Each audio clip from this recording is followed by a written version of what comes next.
Shout out to US ARC and all US ARC members. If you don't know what US ARC is, don't be ashamed. Just go ahead and click the third link in the description below. See what US ARC is all about, okay? You never know when legislations are going to hit your backyard, so that's why it's very important to consider becoming a US ARC member today. These numbers really do matter, and they look at it for consideration when it comes to battling legislation. So first and foremost, thank you, Phil Goss. Thank you to anybody out there who partners up and volunteers with US ARC organization. Thank you for anyone out there who's a US ARC member. And if you can't become a US ARC member today, please talk about it on your platforms. Let your neighbors know, let all your pet stores know what US ARC is here for, and it's here to fight for our animal rights. Thank you to every US ARC member and US ARC supporter out there. T-minus 30 seconds.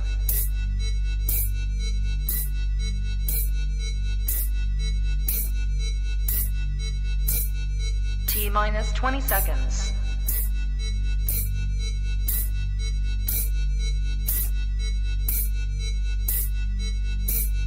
10, 9, 8, 7, 6, 5, 4, 3, 2, 1, 0.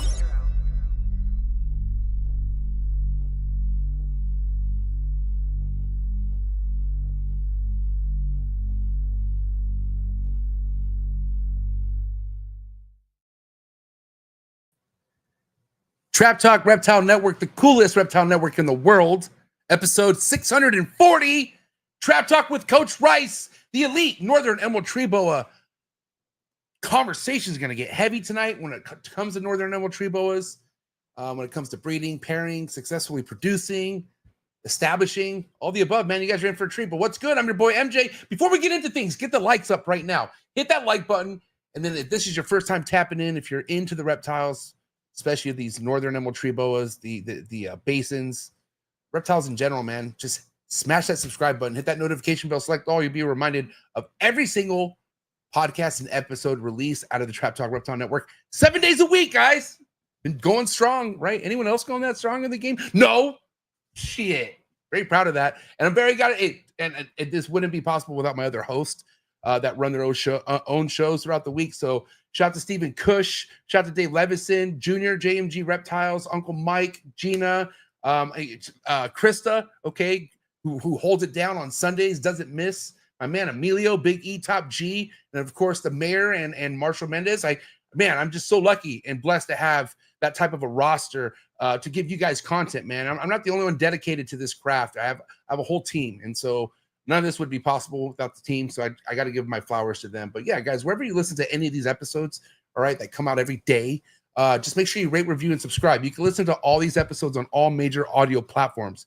All the episodes. I don't miss any of them, okay? Actually, Krista doesn't miss. She uploads them. Thank you, Krista. I'm just saying, if you're more of an audio person, there's Apple Podcasts, there's Spotify, there's Google Play, okay? There's Apple Podcasts. So, yeah, man, get your audio listen on while you're cleaning. And again, thank you for all the feedback. I get continuous feedback in my DMs on Instagram and everywhere else. So, appreciate all the love and support, man. You guys are awesome. All that has been nothing but fuel for what I've been doing to this day. So thank you so much for all the listeners and all the viewers out there.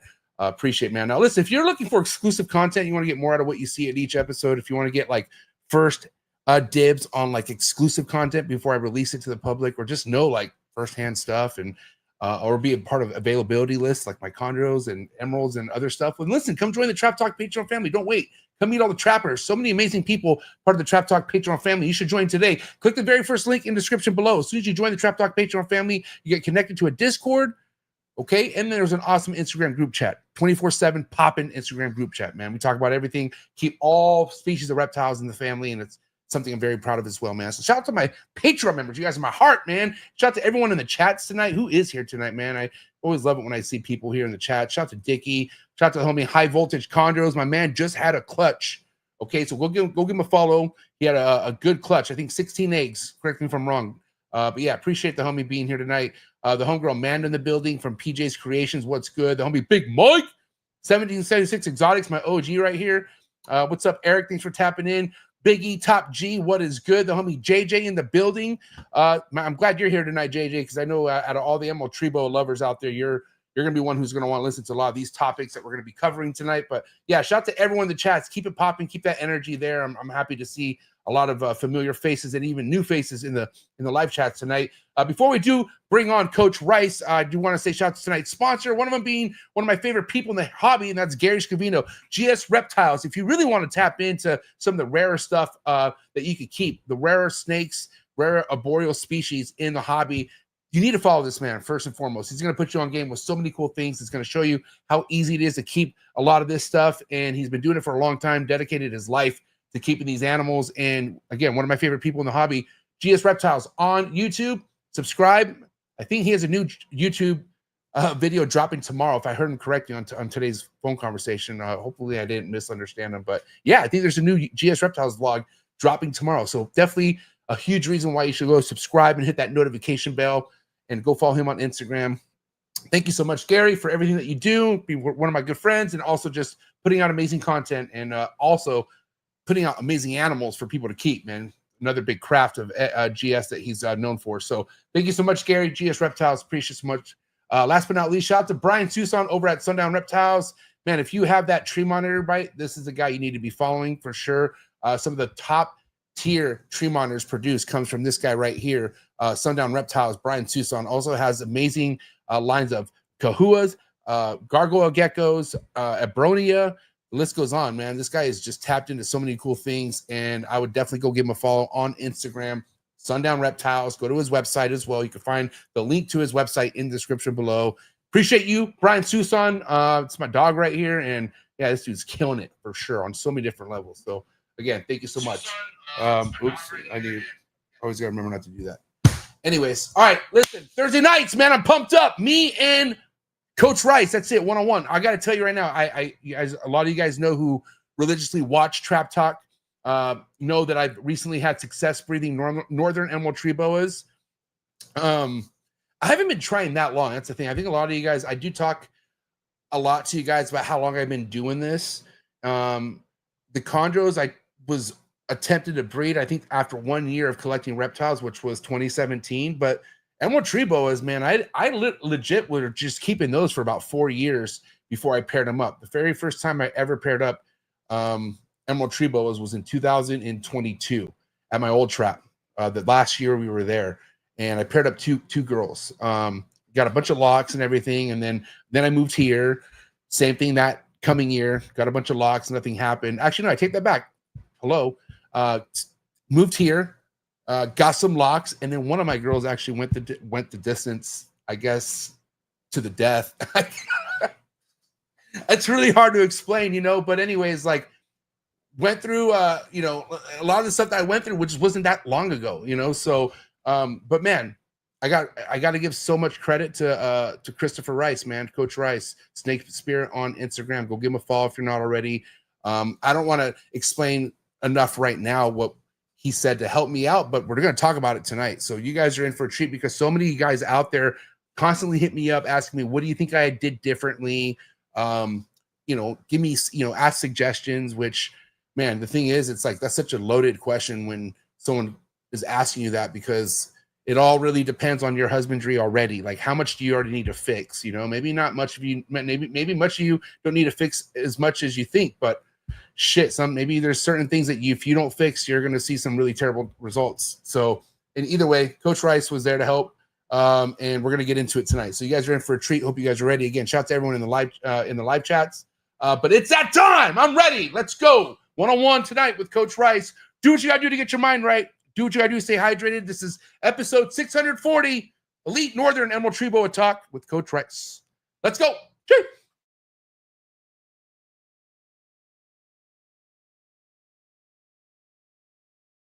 Good. You ready for do more in the future? Trap Talk podcasts? Yes. Man. Only Trap Talk. Exclusive. Yes, Exclusive. Oh. So stop calling us. Rub the spot, get the club to pop. When I come up with the crop, God love it or not. I'm hot from the hop to the rub the spot, get the club to pop. When I come up with the rub the spot, get the club to pop. When I come up with the rub the spot, get the club to pop. When I come up with the rub the spot, get the club to pop. When I come up with everybody, we do it. Everybody, we do it.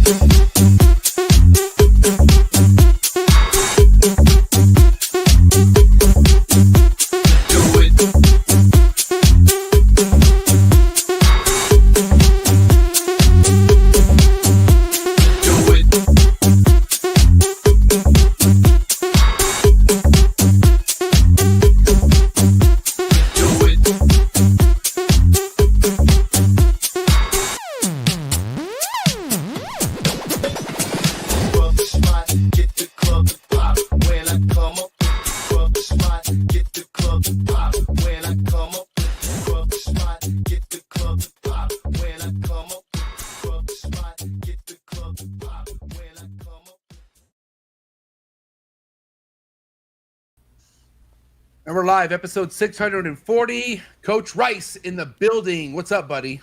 Hey, what up, man? What up? I can't remember the last time it was just one-on-one with us, like on a show. Had to be like It's been a while. Probably a year. No, at one-on-one? Maybe longer than that.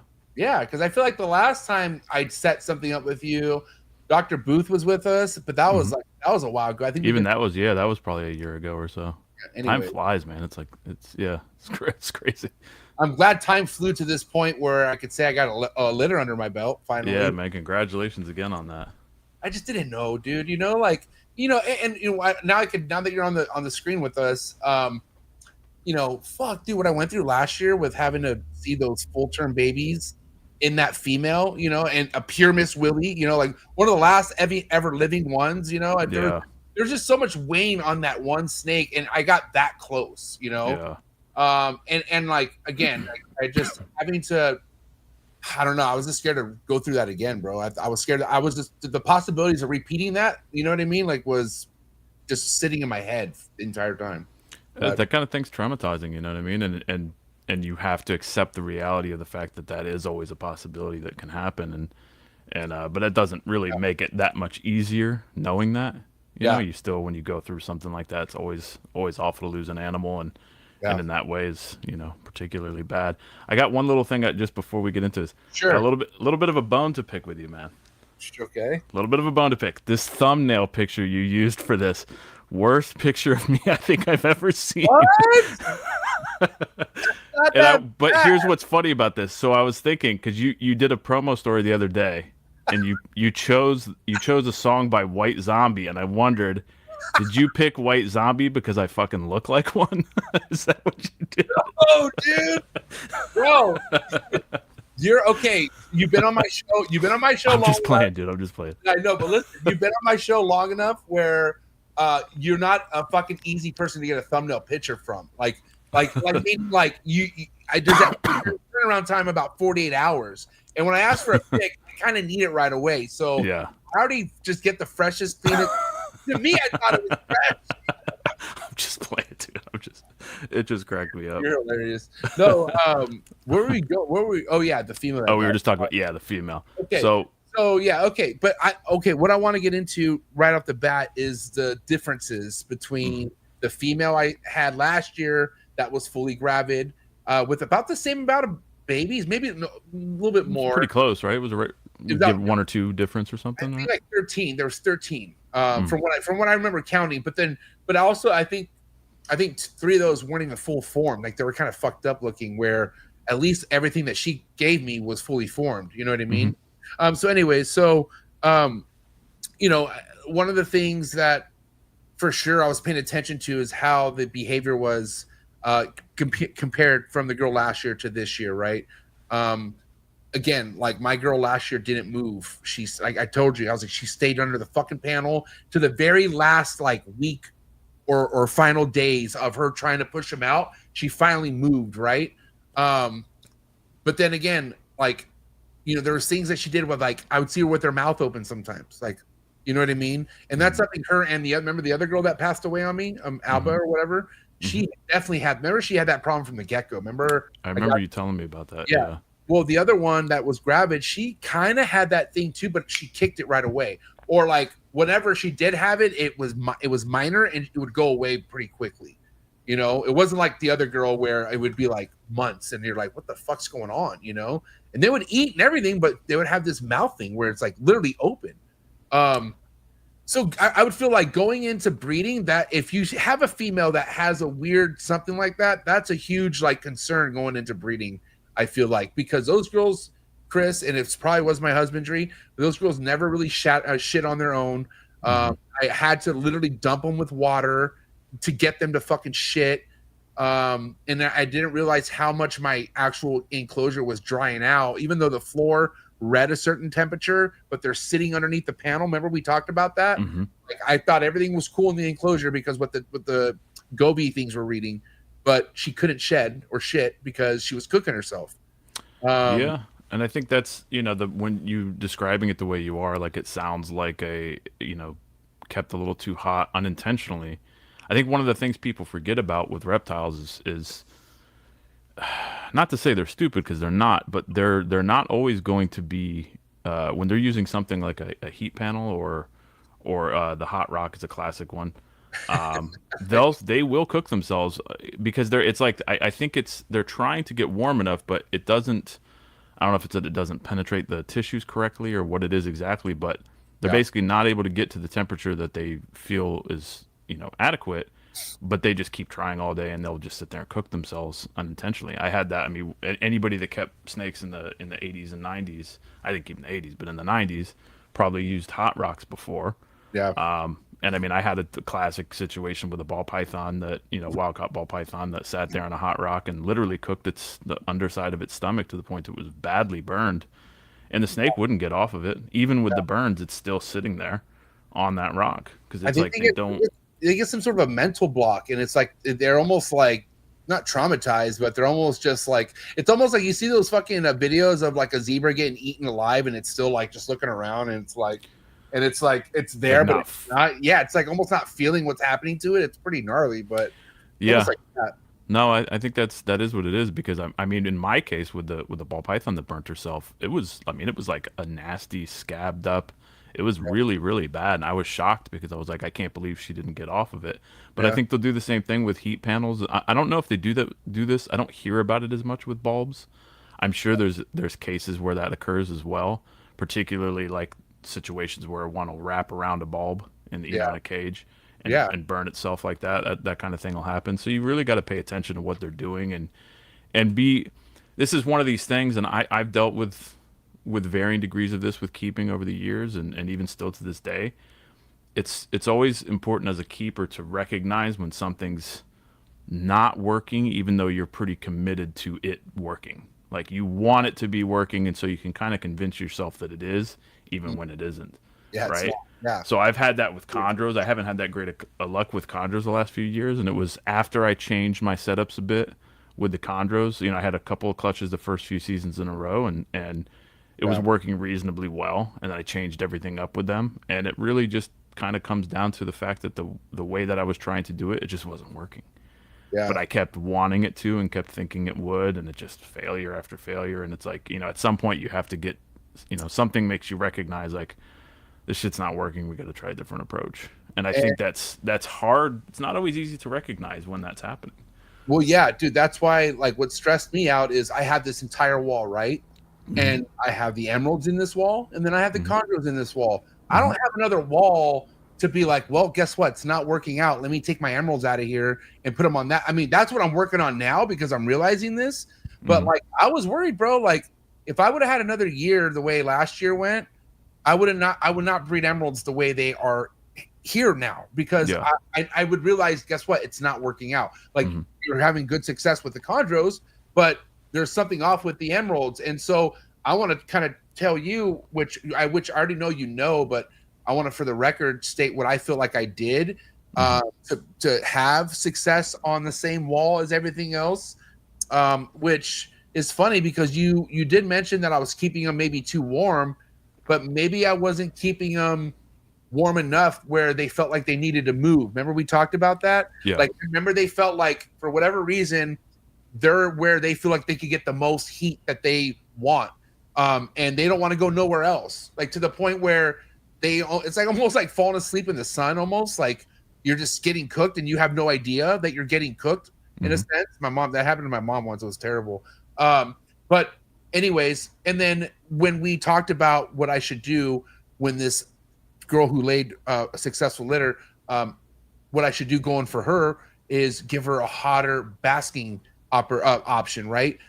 Which last year I think I ran that panel at like 88, I want to say, which I thought, and I gotta tell you, bro, one thing I was really, which I can't believe I got lucky with it this year with the chondros, but I had that fucking probe basically sitting against the wall. Like that's not a temperature that's gonna give you an accurate like what you're shooting for. It's gonna continuously it's gonna be either too hot or too cold, and it's gonna fuck with that panel, which you know what I mean? Especially when the panel, the thing too there is, especially when the panel, which I think a lot of people do, and in some setups it's hard to not do this because it's hard to get the ambient temperature that you want. But I think in a lot of cases the there's such a reliance on the panel to provide both the basking and realistically the ambient temperature. And so that thing's running nonstop, and then you're getting, drying things out, and it's overheating, and the snake's struggling to get where it needs to be. And I think that's one of the things, and I know that was the case with you this year. Yeah. Because when we talked about it, when she ovulated, it's like the balance of trying to get the ambient warm enough but not too hot. Yeah. But then this really the same thing with the basking spot as well. Like, you want to give them a good basking spot, but it's important for them to be able to get away from it, right, and not overcook. And it's important, I think, too, to at least. So the way I feel pretty strongly about it, I think it's important to limit their access to it, the amount of time they have access to it. Yeah. So that they don't just sit there and cook themselves all day, because it's not. They wouldn't do that in the wild. They're not gonna. They're sleeping during the day, and they're not going to sit there and you even if they stayed in one specific spot, which I'm sure they do most of the time during the day. Right. If they pick a basking spot, that basking spot's not going to stay at that high temperature all day.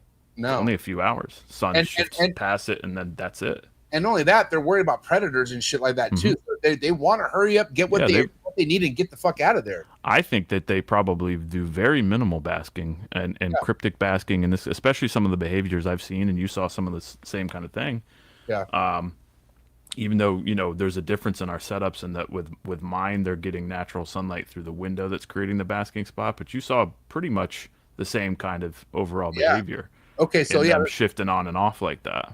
Yeah, so let's get into it. So obviously with this going, and I didn't make a lot of this adjustment until, guess what? Remember, she ovulated and she wasn't shedding, and now that's like a terrible way to start.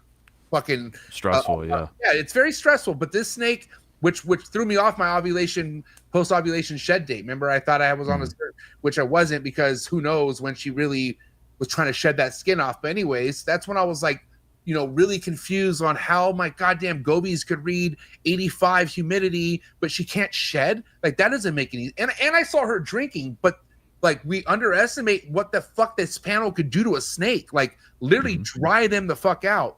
So, and there's a video of me here on YouTube of me actually taking this suction. Remember that gnarly video of her fucking like almost trying to bite my face off? And I think was like, so. Yeah. We were having to take the shed off after she ovulated, right? Yeah, because we can't keep it on her. Like, she's gravid. And so, and I had her soaked for like almost goddamn 24 hours, and it was still that stuck on her. Like, suction on an emerald's terrible. Like, it sucks. Like, especially like an import you get that's not like hasn't really been treated, and it takes a while.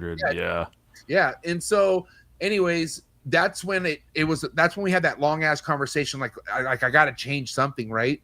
And so I was literally I can't stop thinking about how you have your room set up where there's an option for about 3 hours or so where they could go to a certain point of the cage and get that sun that's blasting through the window, and then you see them like clockwork shift back to the shade. And and we know recordly that this is what they do in the wild. Like, they will bask and then disappear, right? So if my female isn't moving from the fucking goddamn panel, then she's not getting any indicator that she needs to leave. So that's when I moved the probe down more. And that's when I realized, like, dude, the probe can't be on the wall. I moved it closer to the top perch. And I had some branches and leaves in there where it just floated perfectly right where I wanted it. And I set the panel to 91.5, I think, or 92. I think it was 91.5 or 92. I can't remember. But anyways, I set it to that. And you told me to try to like figure out, because I told you the way my sun comes up, when it's peak morning, the sun's right here. It's like right here blasting almost on this wall right here. And you told me try to give them that basking during while that sun's there. You know what I mean? Which I was able to figure out 8 a.m. like clockwork that sun's right there. Yep. And about noon, it's on the other side of the house. And so I set that basking at 91.5 or 92 from 8 a.m. to 12 o'clock in the afternoon.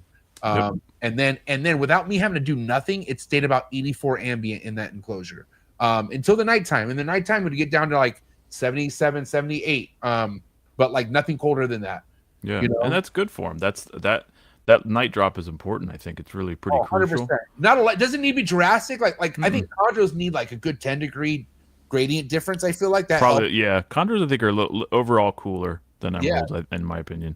Yeah. So, and I feel like with emeralds, they appreciate it warmer for sure, even on an ambient level, because where they're at, like it's always humid and it's always hot where they're at. Like they're in the Amazon, you know what I mean? It is, and that's the thing. Like I think they overall deal with warmer temperatures, and the majority of the temperatures that they're dealing with is the ambient temperature wherever they're sitting on the perch for that day, which is gonna fluctuate all day, But you're figuring at a night drop there, probably in the hottest months of the year, throughout a lot of their range. I'm not aware of all the microclimates that they inhabit, but like you're looking at high 70s, low 80s. There's probably plenty of nights during the warmest months where it doesn't really drop below 80, and that's what I get here, similar in Florida, where a lot of nights it's still 79, 80, sometimes even 81 at night. Yeah, and so it's a relatively mild drop, but I think it's important for them to have that. So important. And then during the day, their ambient shifts anywhere from 80 to maybe a couple hours. It goes up to 87, 88. Right. Sometimes even 90 degrees ambient. Is that why you feel like 84 is a good mid? I think it's just a pretty reasonable 84, 85, 86, anywhere in that range. I don't think that they're real. I think getting super hung up on the exact degree is less important than like a window. I feel like just like anything else. Because they're going to get every day is a little different in the wild. You know what I mean? And all throughout the day, it doesn't stay one temperature all day. Yeah. So let's break down what she was doing, right? Like, and this is why I was telling you, like, dude, this is how she's acting. I remember every morning or after, like, late morning when this action was happening, I was hitting you up and telling you, remember? Yeah. So anyway, once I got the shed off her and I went ahead and gave her that basking, like clockwork, whenever 8 a.m. would come, she would literally sit there for about 30 minutes, if so, and then she would move down to the bottom perch. Yep. And then she would I have a big, like one of those plastic basins, like almost looks like a litter box for cats, but not really. Mm-hmm. And I just did that just so I have a lot of water in there and it's humid, and she would even like perch on the water basin. And so, but mind you, that's what she would always do. And in the beginning, it wasn't much sprawling and laying out. It was just going from the basking down to the bottom. And then she would just pick different parts of the bottom, right? And I was always just paying attention, like she's trying to pick what she prefers. And that made me happy because I told you the other girl never did that at all, like ever. Yeah. So, and then next thing you know, like once it's nighttime, once the lights go off, she would literally go right back under the basking, because the basking, I basically turned it off and I would just let it be ambient in the room. And that's when I would let my room get about 77 or so, but I didn't, she would just go right back. And then that happened for the entire, I don't know how many months, 4, 5 months, however long it is, 106 you had a surprisingly shorter gestation period than I've experienced here so far. Yeah, it was more like what you see with boas. Like it was like, weren't you at like 10, like around 105 or 110, something like that, post ovulation shed? 106. 106. Okay, yeah, right around the same thing. Yeah, which was interesting. But yeah, that behavior that you saw, like that, it was cool to see, because I made those suggestions to you, and it was cool to see her, her doing that, even though it's a different setup than what I'm doing. It's not exactly the same. They still, I think that the visual cue from the sunlight and just the change in temperature, the change in ambient temperature affects them and triggered that behavior in her to know to shift over, do her thing, and then shift off. And you probably saw the same stuff that I've seen, in that the pattern of basking's not exactly the same throughout the whole gestation period. It changes a little bit. Like some days she'll spend more time, some days she'll spend less, and she obviously knows what she's doing in that situation. Yeah. I think in general, like from what I've seen here, because I've had 8 litters so far here. So I think, although the first 2 seasons it was a setup different with like a more traditional, ultratherm heat mats instead of heat panels, but the same general. The same caging though, right? Same kind of yeah, it was the same caging. But we'll get into that in a minute, in the difference of behavior with the heat mats versus the sunlight. Yeah. But so I guess technically it's more like 6 litters that have been in that setup. And where was I? Oh yeah, well, I remember where I was going. So usually I think like as an overall pattern of behavior, they tend to bask a little bit less at the beginning of gestation. Yeah. And then more in the middle, and then a little less towards the end. Yeah. But they do weird stuff. Like every day is different, and for me, it's probably a little more erratic too because of me allowing the natural temperature to dictate everything. It's more variable than I think what you would get in like in your room because you've got a little bit more of a controlled environment there. Yeah. But I'm sure you saw the same thing where every day it's like, she clearly knows what she needs to do, and once she has that option to move on and off the heat properly, then they know what they're doing, and she did a great job. Because you got what was the final tally on that? I can't remember offhand. Like after the ones with the stomach prolapse, which we'll talk about as well later. But I mean, you're talking about including those or without those? Including those. So that was 8. 8, yeah, 8 live, and it was like it's a couple slugs, right? 2 slugs. Yeah. Yeah. It's a good result. It's a great result. Yeah. And again, dude, okay, so and we'll just relive this moment because it's something I'll take to my grave. But I'm literally on the phone with Chris. Yeah. Like telling him, like remember, I'm like, bro, this is not good. I was like, she's getting very restless. I was like, dude, she looks like she wants to fucking lay, and you're like, is she doing is she having contractions? And I'm like, and I said no right away because I was like, I don't see. And then I'm like, wait a minute. I was like, dude, it looks like she's trying to give birth. And then as soon as you said something, I was like, it's coming out. Yeah. And you were like, holy shit, it's coming out literally right now. I'm like, wow, holy shit. I was fucking freaking out. And I'm like, dude, I thought it was a dream, bro. Because I'm like, dude, this is not the right time. Like, yeah, we're not it was there. early. Yeah. And I'm thinking like, oh man, this is not going to be good results. Like, now, I mean, like, it's cool that she's doing it, but I was like, you're going to have to share all this fucked up like results. But dude, no, like, I couldn't believe they were fucking coming out. And I was just, I couldn't believe it, dude. Like, and then I remember because and then you're like, well, wait a minute, I got to get off the phone. I got to film this shit. I'm like, she's going to deliver the whole litter. So yeah, it was pretty funny. And I almost like, I'll be ready next time. God forbid there's a next time. But I'm just saying, like, I just wanted the moment, man. Like, I did put my phone down. There were some cool shots I could have gotten, but I just didn't care at that moment, man. Like, I was just watching in fucking awe. I couldn't believe, like, it's amazing to watch it, dude. Yeah.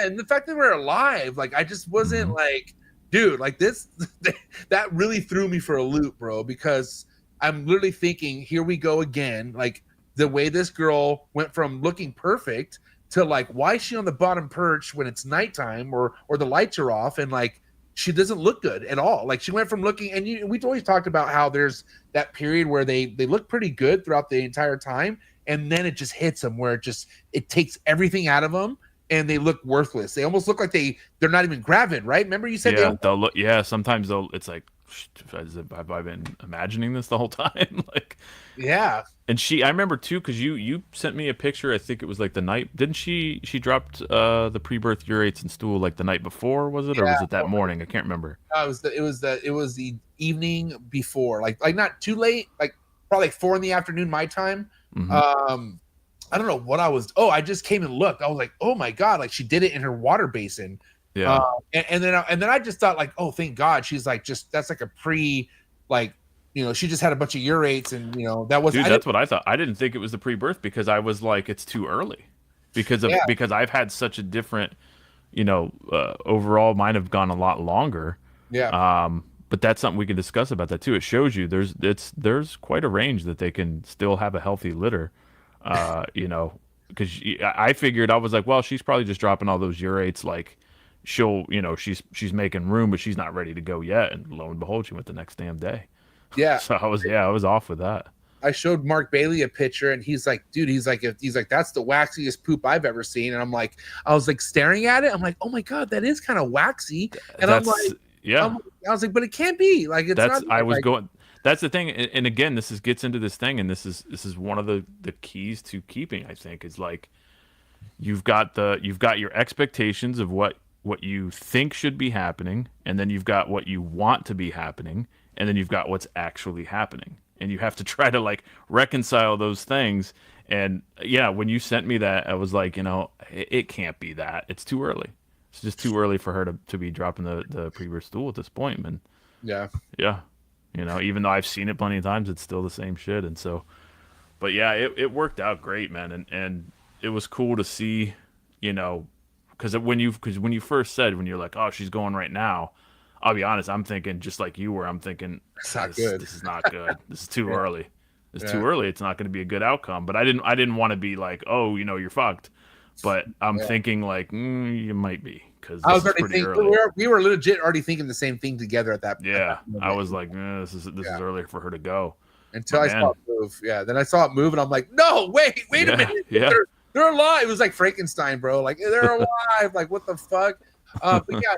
So yeah, I mean, just real quick to kind of wrap up the behavioral differences that we were just kind of just discussing right now. I want to say, man, seeing this female not only like change position throughout the day, but there are periods where they do sprawl out and they do like they're trying to cook certain parts of their body, which I feel like is so important. Like that's like another big reason. And mind you, too, we can't forget about the perch setup, like how you made me do cross branches, and like just give her more options. And again, like everyone, That's all Ed from that's from but Ed pushing that. Everyone thinks when they think perches, they think just this, like, long ways, but like, no, dude, go up and down and go, like, give them whichever fucking way they possibly can, because a branch, like branches in the trees don't have no fucking lip, like they go everywhere. You know what I mean? And you'll see, and you'll legit see them use, like with their tail or like somewhere, use a branch that's just there for some reason. I don't know if it gives them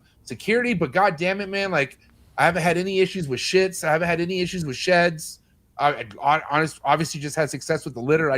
I finally feel so good, bro, about my fucking emerald tree boa husbandry. Like I really, you've had that you've got it dialed in really well now to where the cross branches is important really all year round, but particularly when they're gravid, of course, because you're giving them that option to sprawl out where they need to. But like you said, you'll see them. One of the things they do really common is they'll anchor their tail on something basically as tiny as they can kind of wrap around. Yeah. And then their majority of their body will be on either a completely separate branch or something a much thicker part of if it's like a twisted branch or vine or something, then they'll do that kind of thing.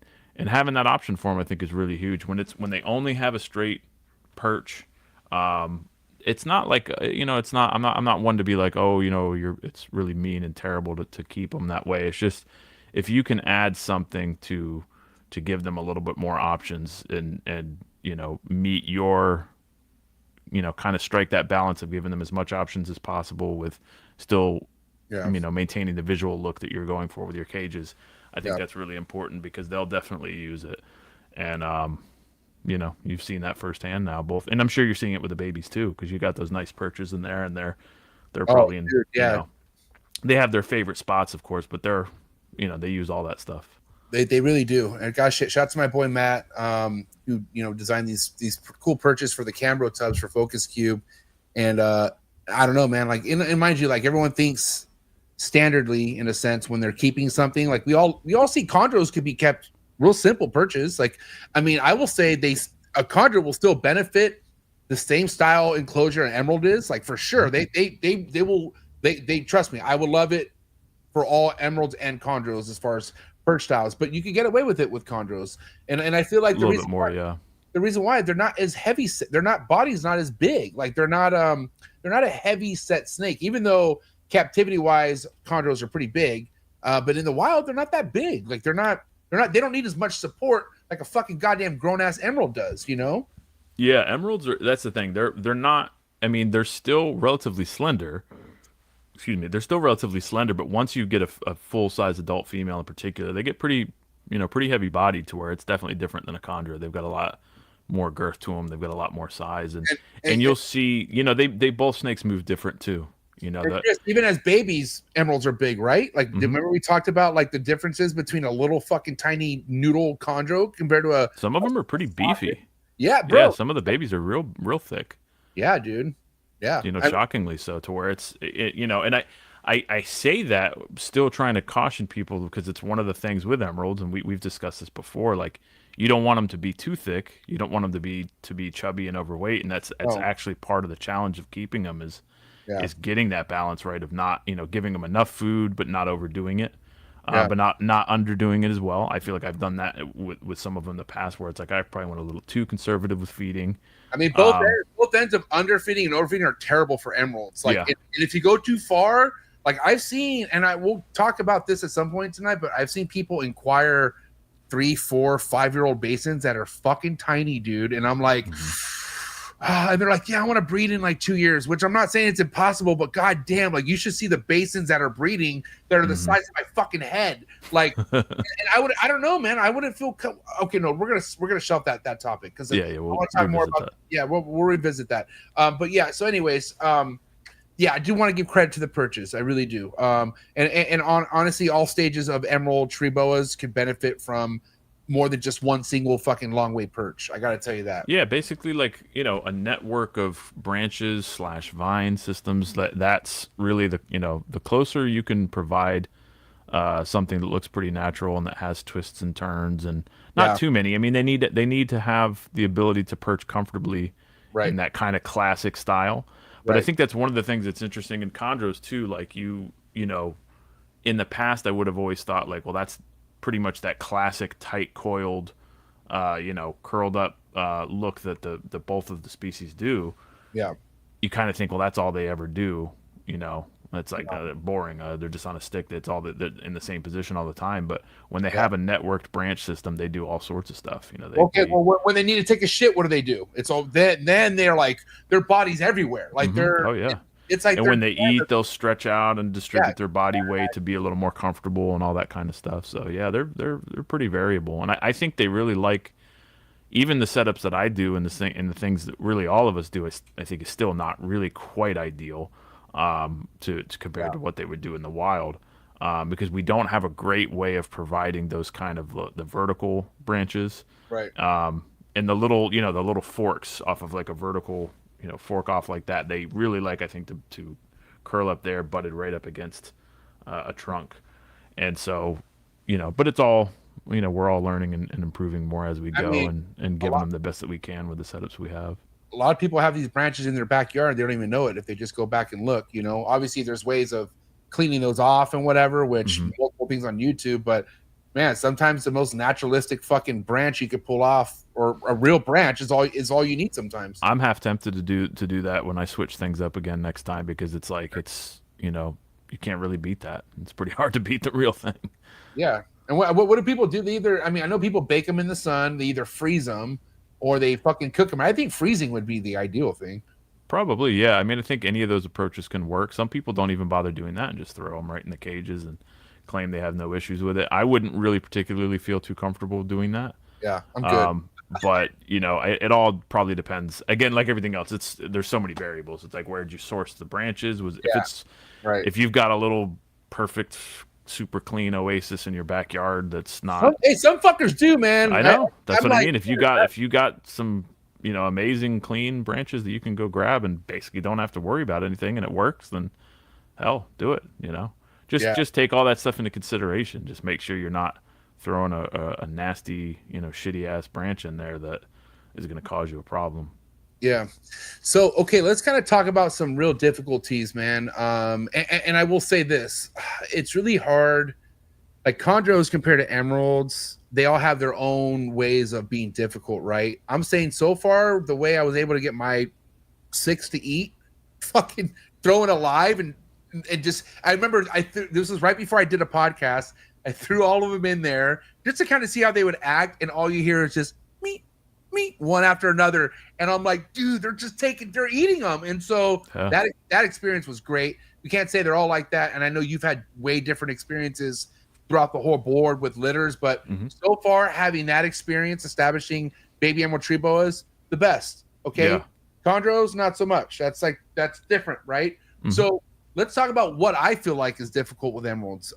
Even though I felt like whatever food cycling I've been doing works, because I got them to go twice as far as ovulating and stuff, right? But a lot of people, like, that's where they fuck up at, right? Is not understanding the food part of things, okay? And then there's also you did give them to ovulate, can you get a healthy litter with the husbandry? Which one do you think is like the harder one to do? Do you think it's more difficult to actually get them to ovulate, or do you feel like it's more difficult to get that female to give you a healthy litter? I think getting the healthy litter, because there's been, over the years, there's been lots of people that have had success, breeding them and getting them to ovulate, and then you have this classic situation of a lot of slug outs, either full slug outs. Yeah, or retained or stillborn litters, and just a lot of problems. It's been a long-term issue with emeralds, and it's part of the thing with them is they're not easy to do. In a lot of ways they're not super easy to get that right. But I do think some of that has come down to like incorrect setups and like we've talked about with the panels kind of cooking things too much. Yeah. I don't know exactly when the most crucial stage would be as far as like, when things are going wrong that's causing a lot of these slug outs. If it's, if it's actually before the ovulation or right afterwards.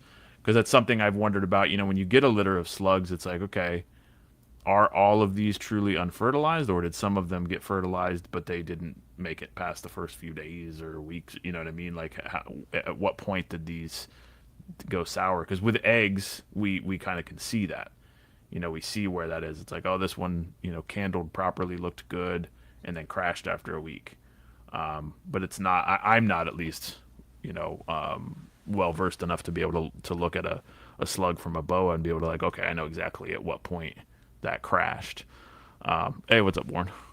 Hey, shout out to Warren. Hey, Warren just recently had a litter of Northerns, which not surprised there. He's Warren's demand. Shout out to Dr. Booth in the building. Appreciate you being here tonight. But yeah, continue. Sorry, Chris. Yeah, so I think like with I think that's my observation of it, and I think over the years probably, I can't speak for everybody here, of course, but probably most people that have been working with them for a while would agree on that the getting a good, solid, healthy litter has always been the most challenging thing with emeralds. Yeah. I don't know if that's really the case with Corrales across the board. It doesn't seem to be. Right. But I'm not, I can't really speak from firsthand experience on that. So Amazon tree boas seem fun, man. Like I see fun. They've always been, they're just super hardy. They seem to be, they seem great. They seem to be really solid and always have been, as far back as I can remember, that was always the case. That's why I was always shocked they never got more popular. I think it was because too many of them came in too cheap for too long. Yeah. That's slowly it changing, didn't create the incentive. Yeah, it's changing. But it's like, man, these are such a hardy snake. Why aren't more people working with them? And they're colorful. And I mean, I'm surprised. The only reason I don't have a bunch of those is just purely space. At some point, I'd like to get some of them because they're badass. But if I had fuck you space, dude, I would have a whole wall of exactly. That's killer. Fucking things right here, man. Shout out to my boy Vinny, BC Reptiles. Go give him a follow on Instagram. He's killing it, man. He's had some amazing fucking chondro clutches, but I really admire this dude's Amazon tree boa. Like just his whole game with this is like, look how cool that is, bro. Oh, it's gorgeous. Yeah, it's a gorgeous animal. And their build's different than emeralds, like their attitude's different. Like there's a lot of overlap, but they're different enough to where it's like, it would be fun to have a group of those as well. I thought they just got like long and skinny, but I saw some pictures of some fucking gnarly looking Amazon tree boas, and I'm like, all right. Once they're big enough, cool. they get beef like emeralds. They get beefier as they get bigger and older. But they're definitely more. They're more slender overall. Yeah. Although, again, you get into this thing. I've seen a lot of overweight emeralds, I think, in the hobby in general. Okay, that's a good example. Amazons are like ball pythons. You can breed them without cycling in a wet. Yeah, no, exactly. Yeah. I can't think of any occasions where people are like, man, Amazons are a real fucking, real pain in the ass to work with. It's like everybody's like, I love these things. They're just so easy and fun. Yeah, and they're, super colorful. And one thing we could put on the list with emeralds as far as like, things that matter or things that you need to consider in order to have success breeding is the cycling part of things. Mm-hmm. We all know that there are breeder males out there that will just breed whenever you pair them, but then like, is that even the right time to pair? Like, is there even something happening where that's needed right now? And I got to tell you, like, my emeralds are completely off season compared to when I actually start seeing action with my green tree pythons. And I don't know why that is, but I did whatever I did my original year when I got that Miss Willie girl to go. She that was all paired in October, and I did the exact same thing. I didn't change it. So I know for whatever works for me with my emerald tree boa window is more in the fall versus like the winter. And but like mind you, I only did that because I saw the signs and saw that it worked. But like, let's kind of talk about the struggle with figuring out like, okay, when is this girl gonna go for me, and what's the time of year that I fucking pair her, because I'm not getting any results. Well, yeah, I'm in the middle of that right now, and it's like my whole season's running pretty late. So, I've had one girl that ovulated, and then I've got a few more that look like they're probably going to. I can't say for sure, but they look like they're going that direction. But Yeah. in past years, most of the time I've had, at least, well, I guess it's middle of May, yeah. Yeah. I mean, yeah, I normally would have had most of them ovulate by now, as far as the pairings I would have done. Like I think you got proven girls, and that's why you're saying that. Yeah, well, so like I think what seems to be happening is everything's at least 4 to 6 weeks later than previous years. So like I had my first ovulation in what she ovulated like the very end of April, whereas in the past seasons I would have had one at least by March. And I think the latest, just trying to go off the top of my head, I think in the latest so far, I think I had a female ovulate in a year was like early June. But I won't be surprised if it's maybe July this year. Yeah. But for whatever reason, the way that my room runs, I've noticed compared to most people, mine are all later in the year. Yeah. So, yeah, we have to think of this too, right, Chris? Like there can't okay, for instance, today's May 22nd, 2025. That last year a female was paired with a successful litter. Like we don't know what the weather was May 22nd on that year. Like there could be a shift on when we have like rain and when we have sun. Even though it's still demographically like around the same, but it's like different, like the time of year always. You feel like yeah. And when I was on with Steven and Vin a couple months back, we talked about this, and that Vin's observed that kind of stuff as well with his overall, with his, I think with Boas and Python, same general thing.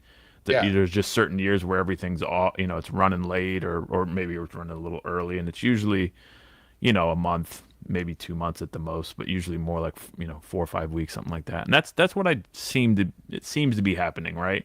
But it's nerve-wracking when when things aren't really happening at the time you've had it happen in the past, because it's like, well, shit, what am I doing wrong? It's like I've kind of been feeling that. I'm just like, man, I would have expected to see more action by now. But it just seems to be running late, so that's kind of my expectation, is that hopefully I get some good litters this year, but they're probably going to be later than ever.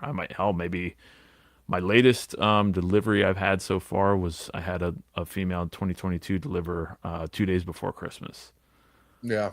Wow. Which for, it's not that it ever really truly gets cold here, but it was pretty cold. Like most of those last few weeks for her, nighttime was dropping down to 71, 72 degrees. And then her daytime ambient was probably 78, 79. And then she'd have that little basking window, but it was cold enough to where I was thinking, this is not working. This is going to go bad. And she had a long gestation period as well. So, because you think the cooler things are, the longer it's going to take for them to go. You would think, right? That does seem to be the case, and I think that's why probably overall, because I think the combination of my litters have tended to be later in the year, so that the temps are a little lower than probably most people have had, at least towards the lower, the last half of their gestation. But I've had. I've had it be pretty mixed, and the females that have had 2 litters so far, it hasn't always been exactly, they've gone around the same time as far as their ovulation has been pretty close. Yeah. But the gestation period, like with Anaconda, I think there was about a 25-day difference in her gestation period from her first to second litter. Yeah.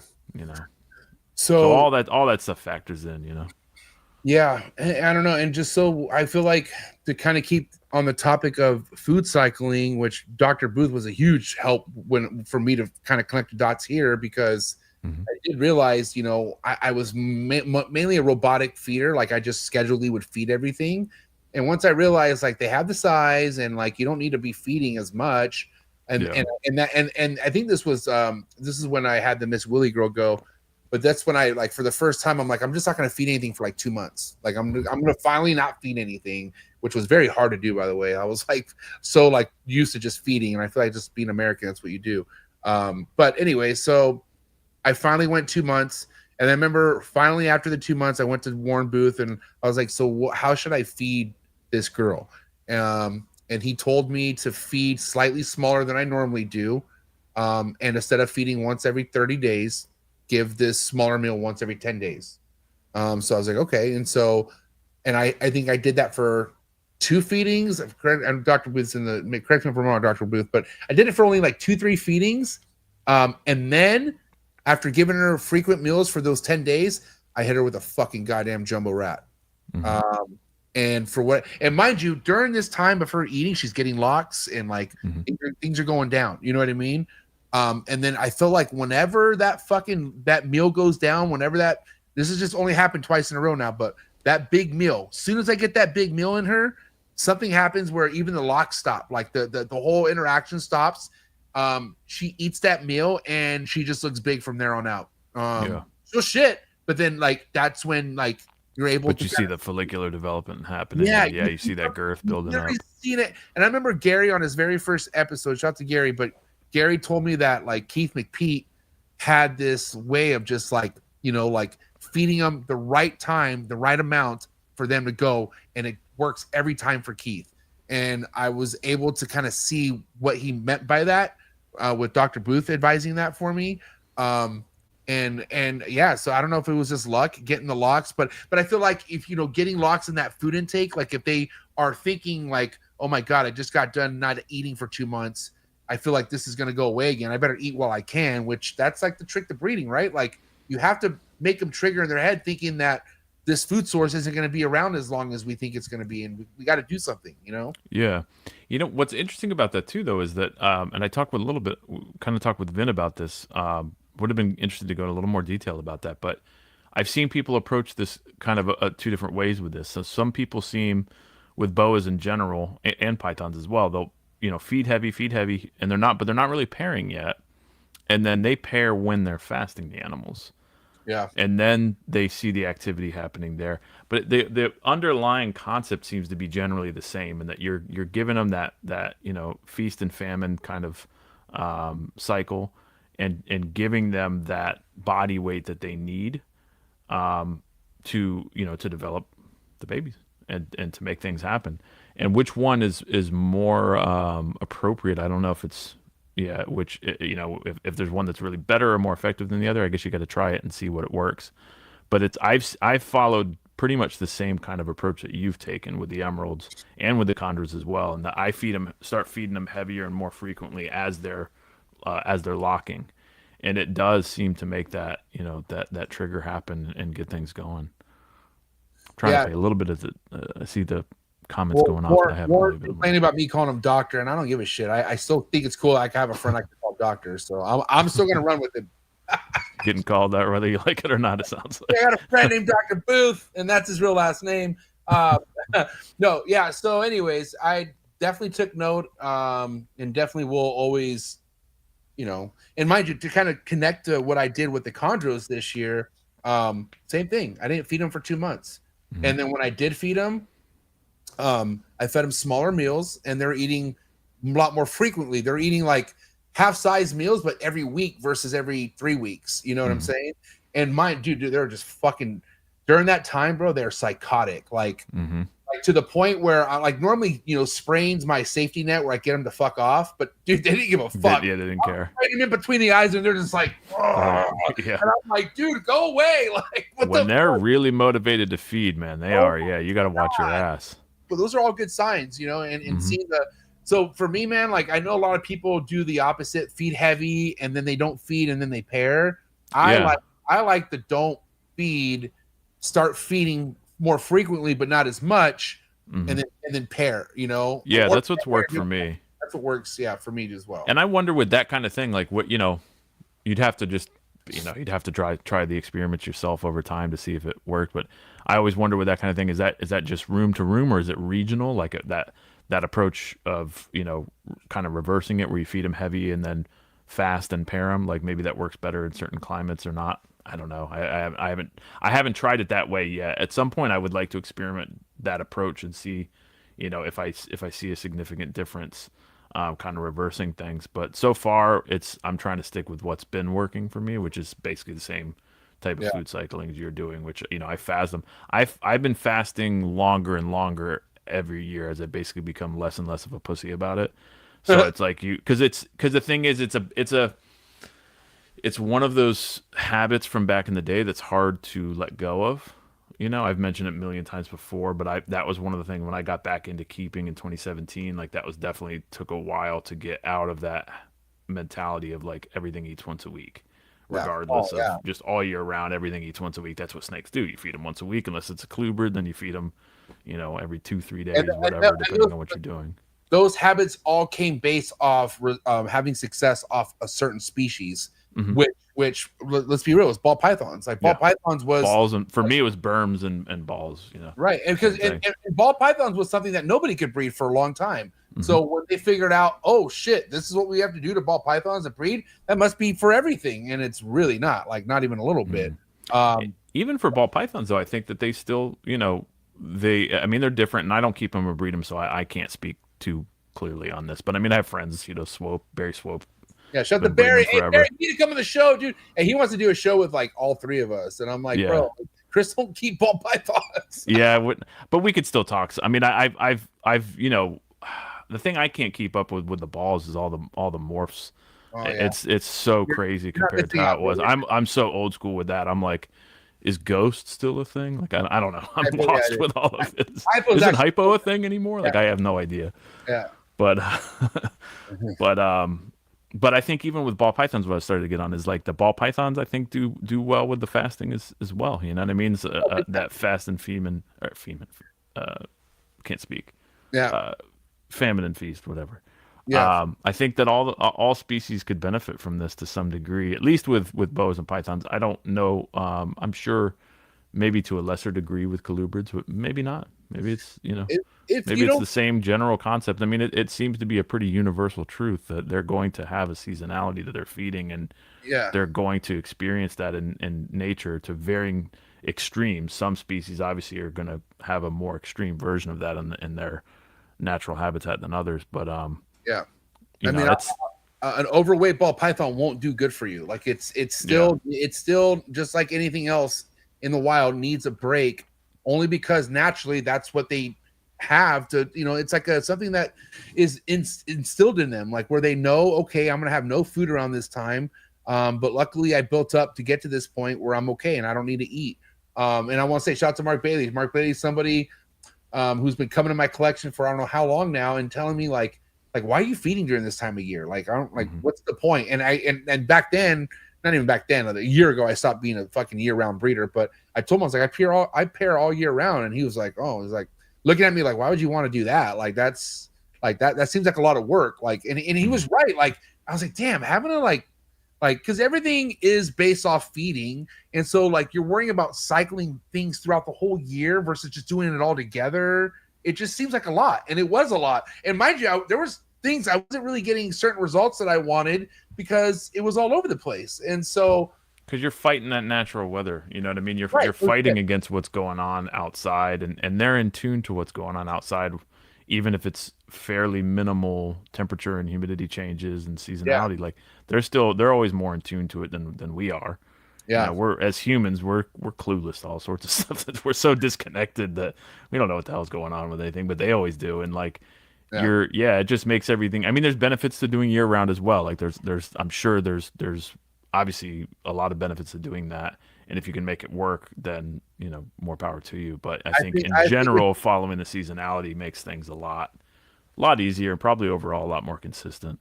Only way, and I'll say this right now, like because I guarantee this is what it is. Only way you breed year round, no matter where you live, is if you have controlled temperature room. Like if you have a room where you can control the temp, you're kind of it doesn't matter what's happening outside. You got control over that.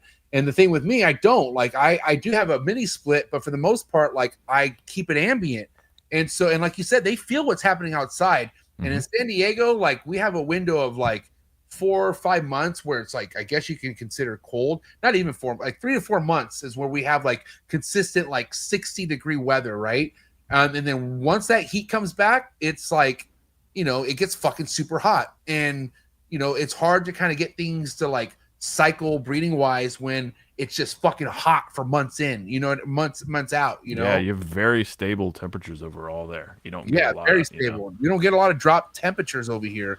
And when we do, that's like and that's how I got success this year. Is I found that window where okay, San Diego doesn't even get consistent cold weather till January. Mhm.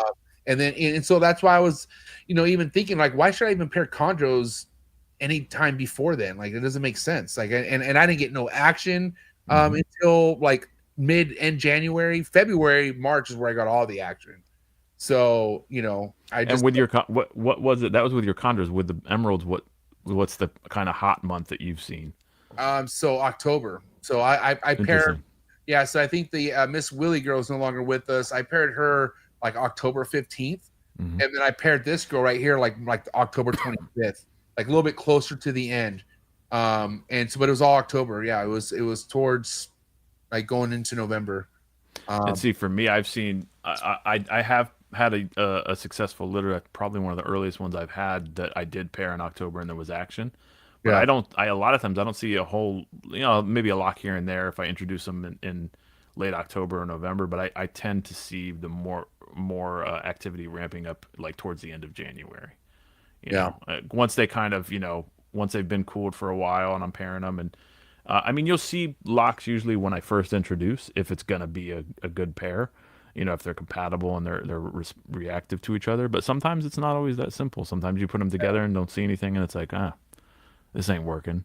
But then, the male wakes up and starts doing his thing in a few weeks or even a few months later. And, so that just, again, there's so many variables that affect that, where you live, what your room's like, what's the cage in that room is like. And I'm sure lighting plays a factor as well. I don't know how critical it is, but what's interesting with me, because I don't use any kind of external lighting in the cages at all.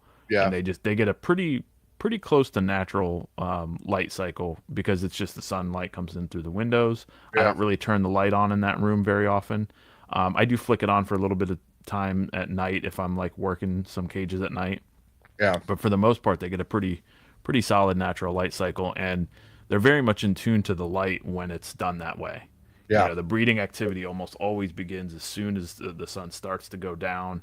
I agree. There's and you've seen that because you still have pretty close, even though you have lights in the cage. I know you're not turning them on as often as you were before. No, and you have that light coming in through the window as well. Yeah, remember we talked. I was like, dude, the way my sun hits or whatever daylight's happening on this side of the wall comes in pretty good. Like it even comes through the caging where I could see it on the floor, right? I was like, that should be enough. Like that should be like a lot for them. And so, but I still I would only provide. What I did was I only provided that like whatever LED lighting I have in there. I only provided it whenever the basking was on. So from 8 to 12, when that basking's on, the light's on. And as soon as the basking turns off, the fucking light turns off. And then, and also too, what I want to mention, and I don't know if this has something to do with the whole pairing emeralds, the time of year that I'm doing it, but that's usually right when it's the daylight savings time, which has an adjustment with the lighting outside, obviously, because then we lose lighting once we make that adjustment, right? Or wait. Well, I forget how it works. The sun keeps doing its thing. We change our clocks, but the sun doesn't change. Yeah, I know, but the timing, as far as like when things are turning off and on, like you know what I mean? Yeah. So if you have your timer set up, it's going to change. Yeah, of course. Right. So you got to readjust that. But if you want it to be in tune. Also, that even an hour difference has a different position where the sun's at. Also, like when you change the time, like even though the sun's the same, it's like you said, like you have your herp stats or whatever set with those clock changes, everything adjusts something for them maybe to like think like, oh shit, something's changing this time of year. And then also like I think we might have even gotten some rain in the fall, like which obviously contributes a lot to what we always talk about, like the pressure from outside or the rain and whatnot. So anyways, I think they're they're real responsive to that, and that's one of the things that has been interesting. Because as we've obviously touched on before, I don't spray the animals, and I know that's controversial. But like one of the, I'm pretty well convinced at this point after this many years that like the larger, it's not that the raindrops don't trigger them, but I think the more critical trigger with a with a rainstorm event is the air pressure changes and the humidity change. It's after the rain more so than the droplets. That's what gets everything up. You know, if you think about even just, not that it's an exact one-to-one comparison, but you know what happens when things, you know, if you're looking at animals outside and wherever you live, when the rain hits, they're not all out frolicking and drinking and you know loving that. They hide before it, and then after the rain stops, then everybody comes out, and then everything's, you know, drinking and moving around, and there's just a lot of activity stimulated from that. So I think that kind of stuff, if you the more you pay attention to that, you'll see, I see bowel movements, like, you know, again, even though they're not getting rained on, I'll frequently see like a bunch of bowel movements after a rainstorm event, because they're up and moving around, you know, after it's done, to the point to where it's like, it's almost just like, shit, I'm gonna have a bunch of cages to clean tomorrow, because it's like, you know, there's gonna be a bunch waiting for you. You said the key word, though, movement, man. Like they if you have an emerald that's not shitting regular for you, and I will say, Dr. Boots, or sorry, now you're gonna just keep doing that just to irritate him. So Warren Booth told me a while ago, like, if you have to schedulely take out your fucking emerald and spray it down and get it to shit, that's not normal husbandry. Like that, like it's I mean, good, you got it to shit, but it should be able to shit on its own. You know what I mean? Yeah, and that's the thing. Like, so if like there was a period where I was taking mine outside and trying to accomplish that, and I don't think it's the worst, depending on how you approach it. Like, there's some convenience to it. I mean, it's kind of nice to take it out there and spray it, and then, you know, if it goes to the bathroom in the yard or whatever, then you don't have to clean the cage, which is kind of nice. So there's benefits to it, but I think that if it can't or won't defecate on its own without having to be forced to be put into a rain chamber, in my opinion, that's, and I'm not the only person that thinks this way. Obviously, like, that's a sign that animal has either been kind of psychologically trained to where it only shits like that and it doesn't really know what to do. But I think it's also just a sign of, like, it's kind of abnormal behavior. I think it's a sign either of possible dehydration, you know, which I think is probably one of the more common cases there, or lack of activity, or a combination of both. You know, and that's not to say, you know, I know, obviously, because I make a lot of jokes and stuff about spraying, I'm not like against spraying. If that's your thing and it's working, then to go ahead and do it.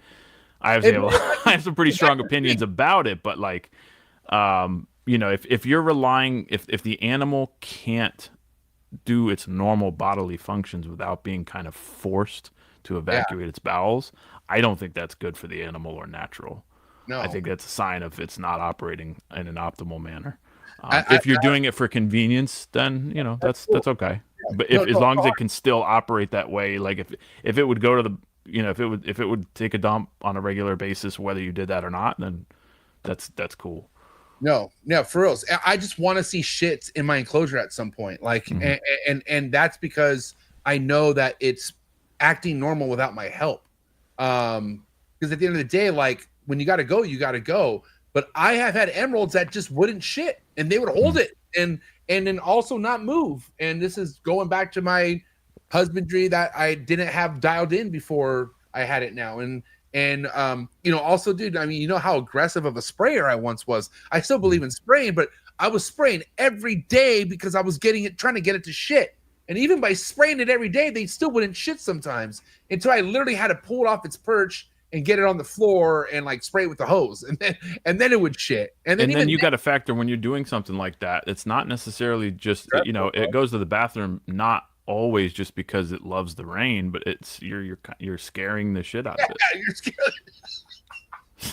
You know what I mean? Like, if you're pelting it with rain, and I've done this before, so I've seen that with snakes, where it's like I took them out and, you know, I was doing that for a while. Like I was turning the, you know, shoot the hose up into the, you know, straight up into the air and have it fall down, so it's kind of like raindrops, and some of them you're just literally scaring the shit out of them, and other ones, you know, they all respond differently, and that's one of the things that it's really probably one of the main things that I've always, it's kind of what got me started with the joking and making, you know, shit talking a bit about spraying in general, was just that I've seen too much talk of like that it's this magic bullet and all the snakes love it and they all respond well, and it's like, it's just not true.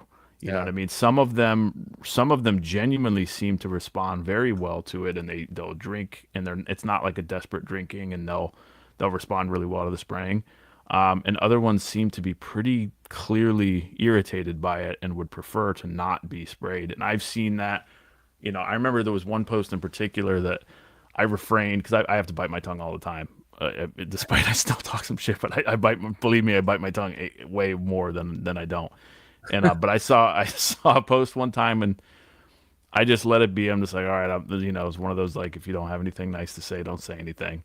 But I saw a post where there was like a bunch of these cages getting sprayed down outside, and everybody's oohing and ahhing over it. And I'm like, okay. But I like zoomed in and looked, and it's like, oh, you can see that one chondro, like that thing's like desperately trying to get away from that rain. Like, it's just, you could see it in the video if you just zoom in. You look, it's like that thing wants to get away from that rain. It hates it. It's not enjoying this, and it can't. And it's like in the wild they wouldn't. In the wild I'm sure they have a much easier time, getting away from that when they feel that they should. And so it's just, Anyway, that's just me ranting as usual about spraying and bullshit. Yeah, I mean, listen. At the end of the day, it's like if you are spraying and you have success with full sheds and they shit, then great for you. That works. Like, but the thing is, like, I was doing it because I thought I had to do it to get good husbandry, but it was actually fucking up my husbandry the entire time, only because because if the other parameters aren't right, it's an over reliance on it. That's for all the joking I do and all the little bit of push back and joking. I'm pretty much just trying to get the message across that it's like, it's not on its own, it's not the magic bullet. And if you don't get the other parameters right, and you're over relying on that, you're going to probably constantly have problems and having issues that you're dealing with because you're not you're not getting the rest of the parameters dialed in right. You're not getting the big picture solid. That was one of the things I've joked about. I won't mention the name, but Bo Rongagan, we'll call him. his name. Somebody who's you say Boa wrong again? Bo Rongagan. Bo Rongagan. A name that rhymes very closely with that. Who was very outspoken. Now this has changed. Apparently, he seems to have come around on this, which is overall good. But like, that's what sparked a lot of the stupid spray Illuminati talk. Talking about that old fuck from Facebook, the fucking the guy I don't like either. Yeah, he's a lot of people have had issues with him because of how he acts. Not so much, ironically enough, I've seen people even defend him like it's like a poor Bo, but it's his attitude is, I think, what really gets people to have problems with him more so than even what he says. It's just he comes across in a way to where it's like, he talks all this shit about trap talk and how it's like none of the information on here is like legit. And I'm like, we're looking at Bill Stiegel and Marshall and like Patrick and you being on here and all these other. That's just to name a couple people. I'm like, shut the fuck up, you idiot! Like what have you done, you stupid fuck?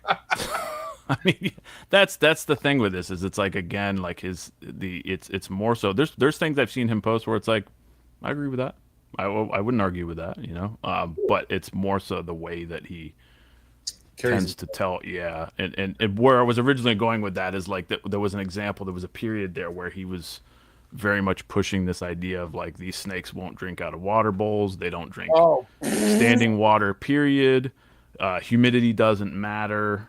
And basically just pushing this idea that the animals need to be, hosed down 24/7. And that's the secret to everything. And it's like, well, but look at how your animals are your animals are having stuck shed problems all the time, and they're desperate to guzzle water as soon as you spray them because they can't get it any other way, and they're exhibiting these problems where it's like, okay, this doesn't really seem to add up to be claiming that this is the way and this is what is solving all the problems with the snakes. And it's trying to tell people that have been working with them for a lot longer that they're all idiots basically and don't know what they're doing.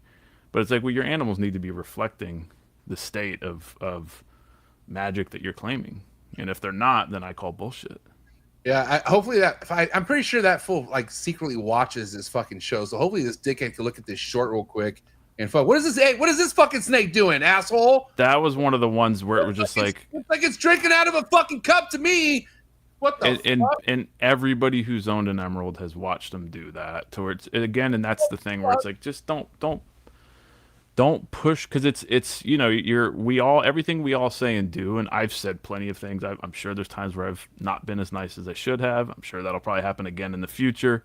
Yeah. But like you know, you got to try to think about whatever we're saying and pushing and posting. Like people that are new to this are coming in and they're soaking all this information up, and so when you start saying things that are pretty blatantly false, like the animals won't drink water out of a dish. Yeah. Yeah, toughest part of spraying issues. Good. Yeah, exactly. There's always challenges with this, and you know, when you put out information like that, like the animals won't drink standing water, then you'll get people that'll be like, oh, well, I don't need to give them any kind of water dish then, and then the animals are the ones that suffer.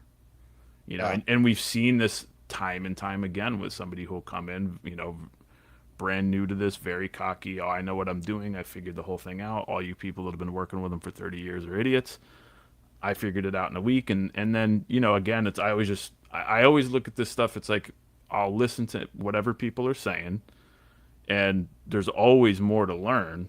You know, I haven't even scratched the surface as far as what to learn with the species, but when somebody's talking big, I always just try to look at it as like, are the animals' health, like, is the state of the animals' health reflecting, you know, the talk, you know. And in cases where it's not, again, I'm just like, it's bullshit. Yeah. Or at least partial bullshit, you know. Yeah. But listen, hang tight. We're gonna cut to commercial break. Oh yeah, We'll be back here in a few minutes, guys. Minute and a half. Come right back. One of the biggest growths we have in the reptile industry today are the rare species of reptiles that aren't worked with. That's right. That's why I went ahead and partnered up again with Brian Susan over at SUNDOWN Reptiles. Brian works with species such as kahua geckos, gargoyle geckos, all species of tree monitors. He works with abronia and many other cool species geckos that you can check out all on his website. Head over to sundownreptiles.com, see what he has available. Brian's one of the best doing it in the reptile industry today. He's been on the show multiple times, so make sure you check out all of Brian Susan's episodes on Trap Talk Reptile Network. But more importantly, for the highest quality of captive bred reptiles, make sure you head over to sundownreptiles.com and make sure you give him a follow on Instagram. Thank you again, Brian Susan over at SUNDOWN Reptiles. One of the things I love about being a part of the reptile industry is all the learning, okay? Learning can be fun, and I can prove that to you.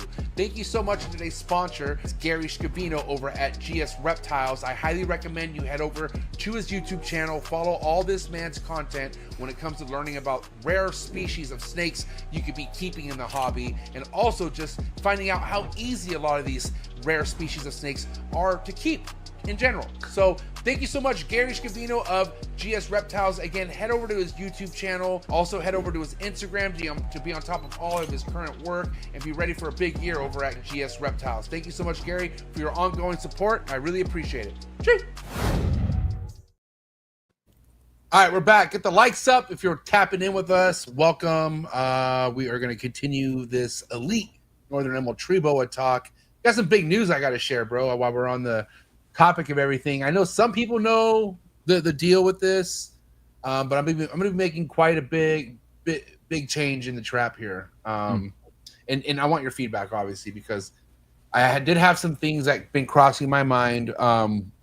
You know, one of the things, well, first and foremost, I am thinking about how, even though that basking was I feel like a crucial part of my success with that emerald this year, maybe it didn't need to be as warm as I had it, right? Like maybe like something could have been where she could have had more of a gradient to get away further if she needed something cooler. And then also I saw the way she was like sprawled out. First and foremost, when she was giving birth, like her body was on the floor. Like and I've seen plenty, I think even with you and other people, where they're perched and they're still giving birth. You know what I mean? So I am pretty confident. This is me, at least. I don't like the 3x2x2s for a large ass adult female emerald. I feel like obviously you could do it. I did it, right? Other people could do it, but I feel like I would like to give it something more where it's not on the floor first and foremost, right? Or it just doesn't look like it's got enough space to either get away. Okay, so let me just kind of do a long story short here. I'm getting out of the tree monitor game. All the tree monitors are going, or they're basically all sold at this point, other than my blues. I got my blues still, but the other 9 sold. The thing is, I just got new cages from Focus Cube, 4 feet tall, 2 feet across. 4 feet tall, 4 feet across, 2 feet deep. That's And probably gonna be awesome.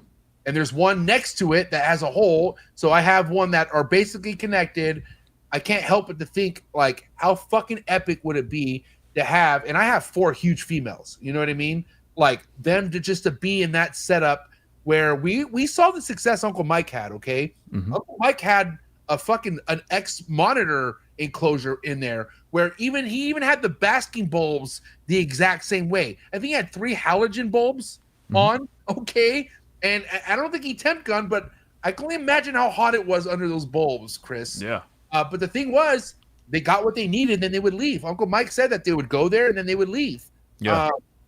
There's no controlling the sun hitting the tree when they're basking, right? So I'm sure there's even times where they're basking, Chris, where it's fucking super, like the way the sun hits you sometimes, it's super hot, but they get it when they need it and then they dip out. So I just want to give them bigger enclosures and I want to give them that option, bro. And I don't know. I just feel like looking at them, I would feel better. I think it'll be really interesting to see how they do in that setup because I would love to switch.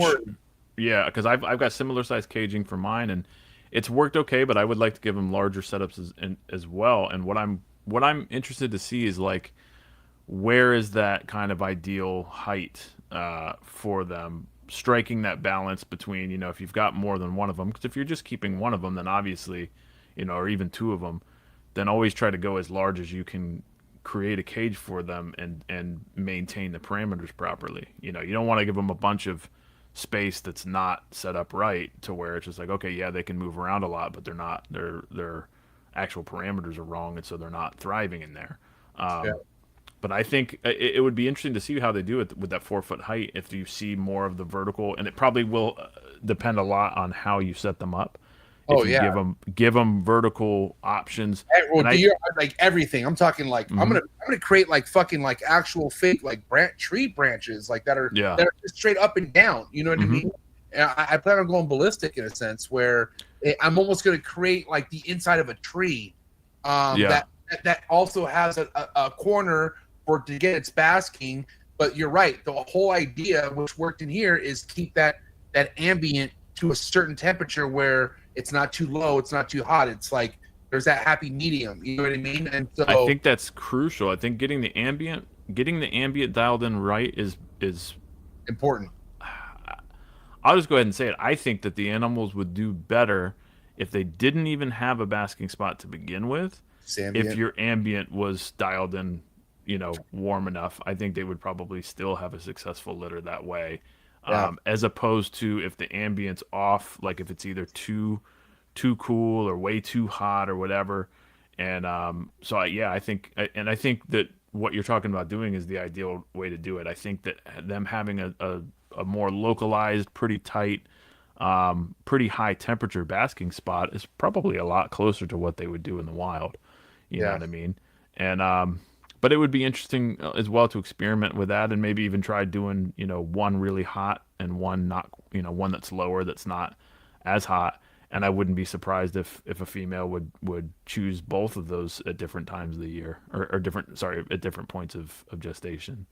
Well, I mean, and another thing to observe there too would be interesting to see if you ever see any males exhibiting basking behavior, because so far I can't recall anyway seeing a male exhibit any kind of clear basking behavior, even though they've been in those cages with those females. They just don't seem to do it. But it just might be, I haven't, seen it yet. Yeah. So yes, so Warren said he had the exact same setup, and he noticed, and he had it 90s in the hottest spot, and then down to 74. I don't think I would ever let it get down to 74 because, like I said, I feel like on this whole talk of them preferring it a little bit warmer. I think you know, and we're talking obviously once they get gravid, right? I feel like this whole warmer thing is a lot more on the good side than bad side. That side of the room where I have tree monitors, that's where my ball pythons are, and it's already warmer on that side.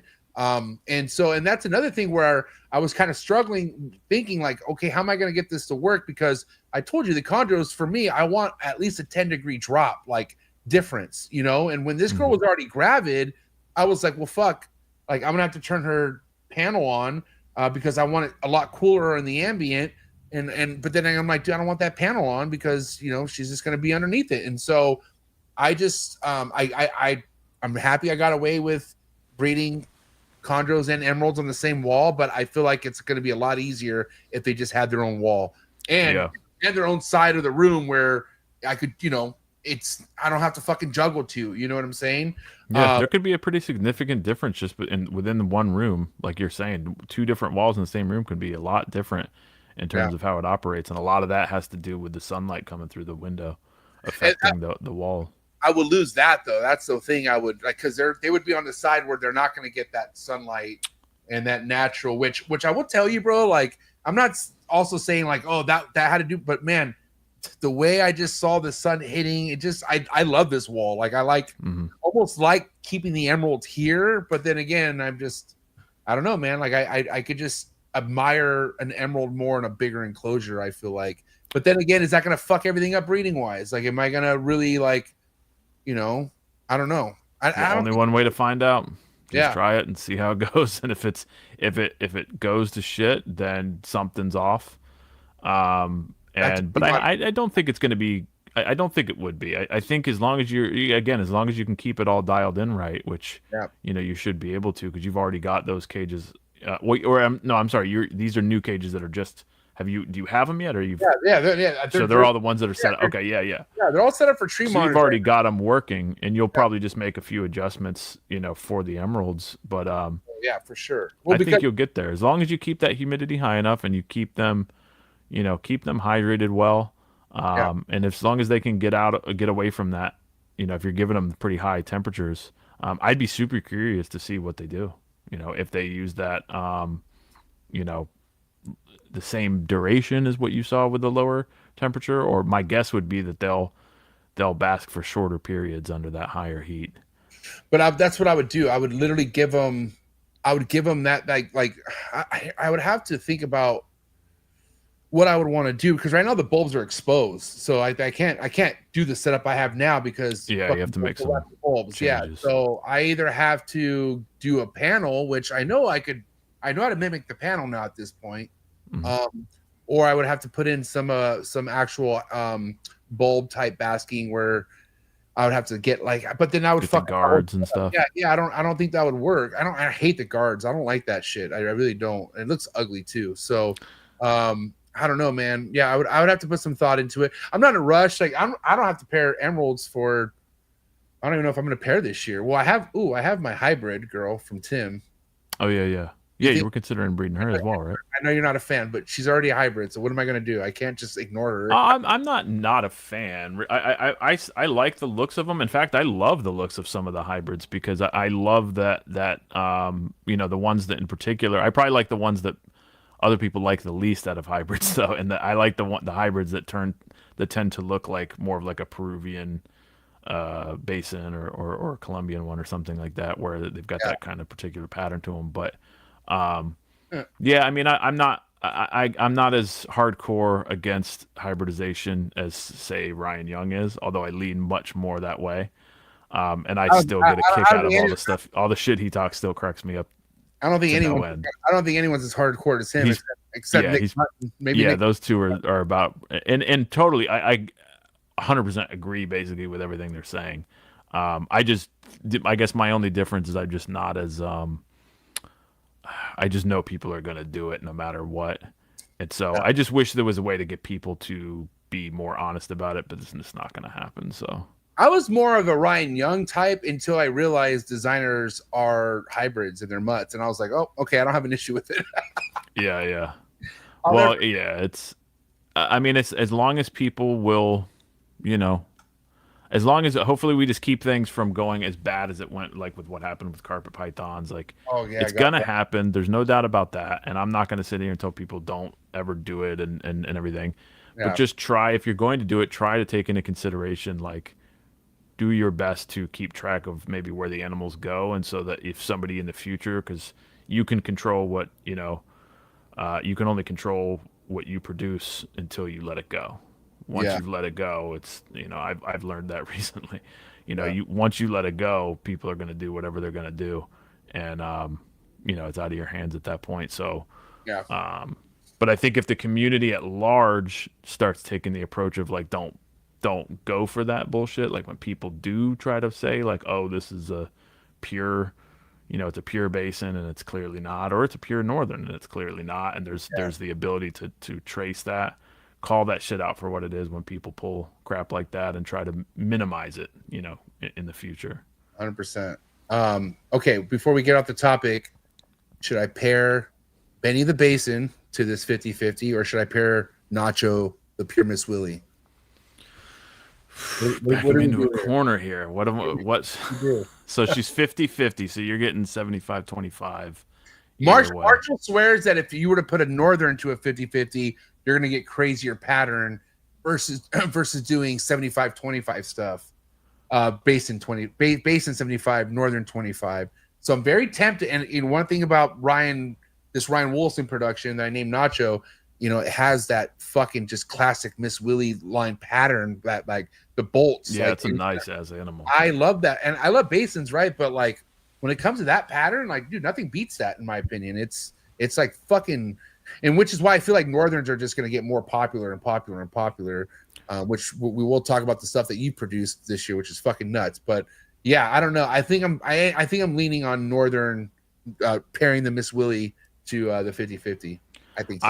I would probably, so like I guess my outlook on it would be this. So again, I don't have the experience behind me to say what's more likely to be the result, but I'll definitely trust what Marshall says on that. So if you're more likely to get wilder looking, kind of crazier stuff, I would maybe encourage that, not only because that's obviously what you're wanting to get as far as the results, but also it's going to be something that's harder to pass off as a pure animal.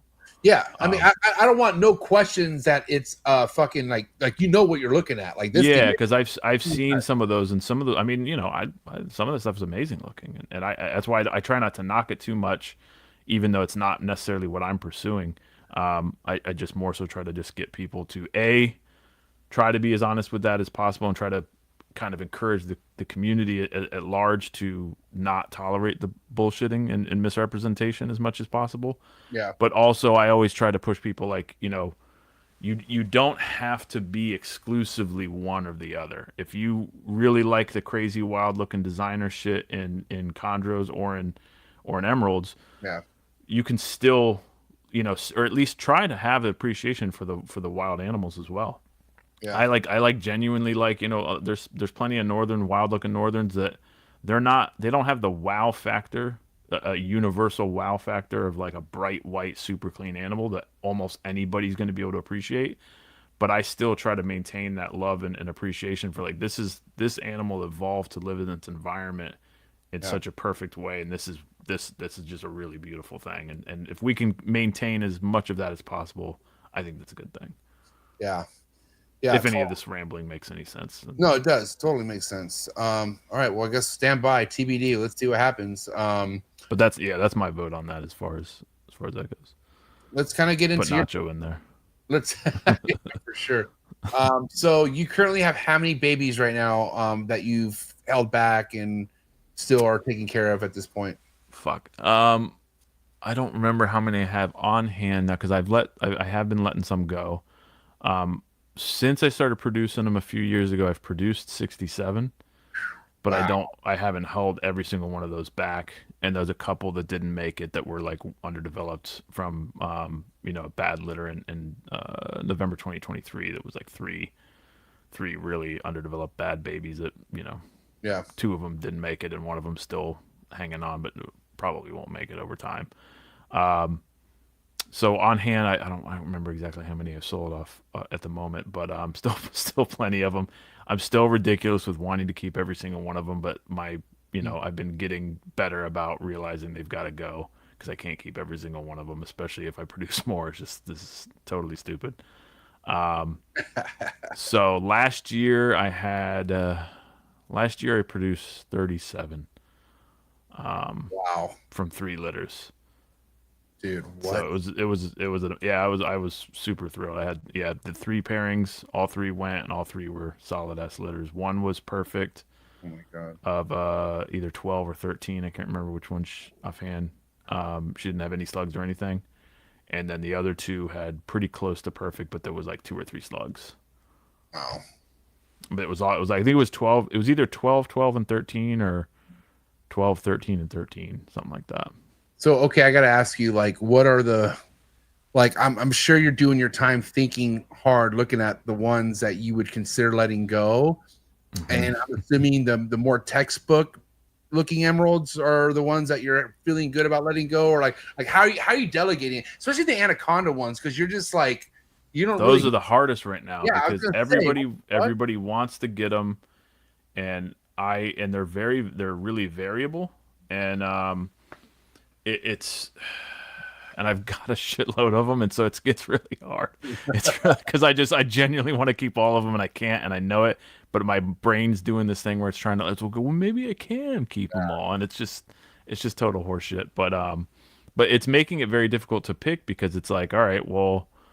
So, I have to I've let some of them go already, and trying to decide which ones to go with has been harder than I thought because there was more variety than I expected, to see. I figured like, all right, well, they all kind of look generally pretty much the same. There's the Anaconda phase phenotype seems to be primarily a reduction in white to varying degrees. Yeah. The shape of the pattern is quite variable still. The most classic ones obviously the ones people tend to want the most is when they have the most bold and more circular kind of shape to the pattern where it looks closer to an anaconda. Yeah. But that's not by any means the only way that they look. They're highly variable, and that's, like I said, I've got some that have way more white than I expected to see. But so they'll have like a lot more white, but the shape of the pattern is more like an anaconda phase, or I'm sorry, more like an actual anaconda. Yeah. And then I've got some where there's hardly any white in the pattern at all, but it's still really bold. So I want to keep those, and then it's just like, well, shit, I can't keep every single one. And white is another one that's tricky with them too because they change more than I expected. As I've been holding them back and watching them change, like the way they change is not quite as simple as it was kind of led to believe in the past from listening to some people. Doesn't seem to be as extreme as like basins are. Right. Basins go through a more dramatic overall color change because they develop that whole stripe. And some of them go through a really drastic increase in white. But I think northerns can do that. Clearly can do that as well. Now, if I'm not mistaken, the Anaconda productions that you've had it was pure on Anaconda, like Anaconda to Anaconda, or was no? there... I haven't. I haven't actually had the option to do that yet because I didn't. Wow. It's not a bad problem to have, but I kept striking out with acquiring a male Anaconda. I every time I would buy them, if it was unsexed, it ended up being a female. Wow. And the one single male that I had acquired a few years ago arrives in shit condition and crashed super quick. I was really mad about that. It was a kind of typical wild caught experience. Right. Didn't obviously didn't make it through quarantine. I think I lived 5 or 6 weeks, something like this, after I got it. I'm not gonna sit here and talk shit about it, but I was really pissed about the condition that it arrived in compared to what it was supposed to be. Yeah. But so I haven't done Anaconda to Anaconda yet. It's always been I've done three pairings where it was Anaconda phase to normal. And I'm curious, one of the things that I've always wanted to ask you too, and it always skips my mind, but like, the Anaconda, the patternless, what are these considered? They're not morphs, right? Like, I don't understand. Are they like a specific, like, are they from a specific part of the Amazon, or I don't get where they came from? I don't feel like I can say definitively exactly what's going on with them, other than I will say I will say definitively that they don't exclusively come from any particular area, because you'll see, even if you go on iNaturalist, you'll see that phenotype, the conda phase, and the patternless. I mean, it occurs in northerns, it occurs in basins, and seems to occur throughout their range. There's been wild examples of it in all of them, and it's similar enough even between basins and northerns where it's like that's the same thing, you know, whatever's going on there. Now, how the actual genetics are working is not crystal clear, because there's a few things about it that are just odd, that don't really make a lot of sense. Yeah. And but there's some progress. But I've made some progress with this. Warren just had progress with his Anaconda face pairing as well. And then there's Keith McPeak has obviously bred him in the past, and then also the God, why am I blanking on his damn name? Dutch Arboreals. I don't know who that is. Glenn Bogue, or Boog. I believe it's Bogue. He's done work with them for quite a long time. He's made a lot of progress with Anaconda face pairings, and so what I've seen so far here has been pretty consistent. And if I breed a normal to an Anaconda phase, I'm getting a mixed litter. The things that have been interesting is, what do you get, trying to explain some of the snakes that are like, is this an Anaconda phase? Is this like a low expression Anaconda phase where it looks kind of half and half? And then there's been claims anyways of cases where a normal, I believe I've heard of people saying that a normal to normal, that an Anaconda phase popped out in that. And then I've also heard that, in some cases, breeding an Anaconda phase to a normal Anaconda phase sibling has produced a higher number of Anaconda phase babies in the litter than Anaconda to Anaconda. So these kind of things are a little confusing. I can't help but wonder in some of these cases, like, because of the questions I have with the low expression potential, certain snakes that are just, they don't have a whole lot of white reduction, but it is there. Like, this has to be half and half. Like, look at this thing. Like, this is it. Kind of, some of them have that appearance like that. Where that is sick, bro. It's a cool. I like it. Yeah, some people don't. But I actually like the way that the half and half looks. Like, it's pretty cool when they have a really darker front half and a lot of speckling and everything. Fucking badass. Okay, can we talk about this fucking snake, bro? Like okay, you got multiple that have this like crazy looking orange. Like, you don't see a lot of them like this.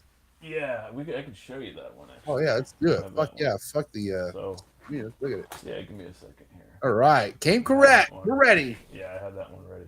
Yeah, the two, number 18 and 19 from last year. Those are the two probably most extreme that I've produced so far. That and the mom was a conda, right? Yep. Yeah, in both cases the mom was a conda. So okay.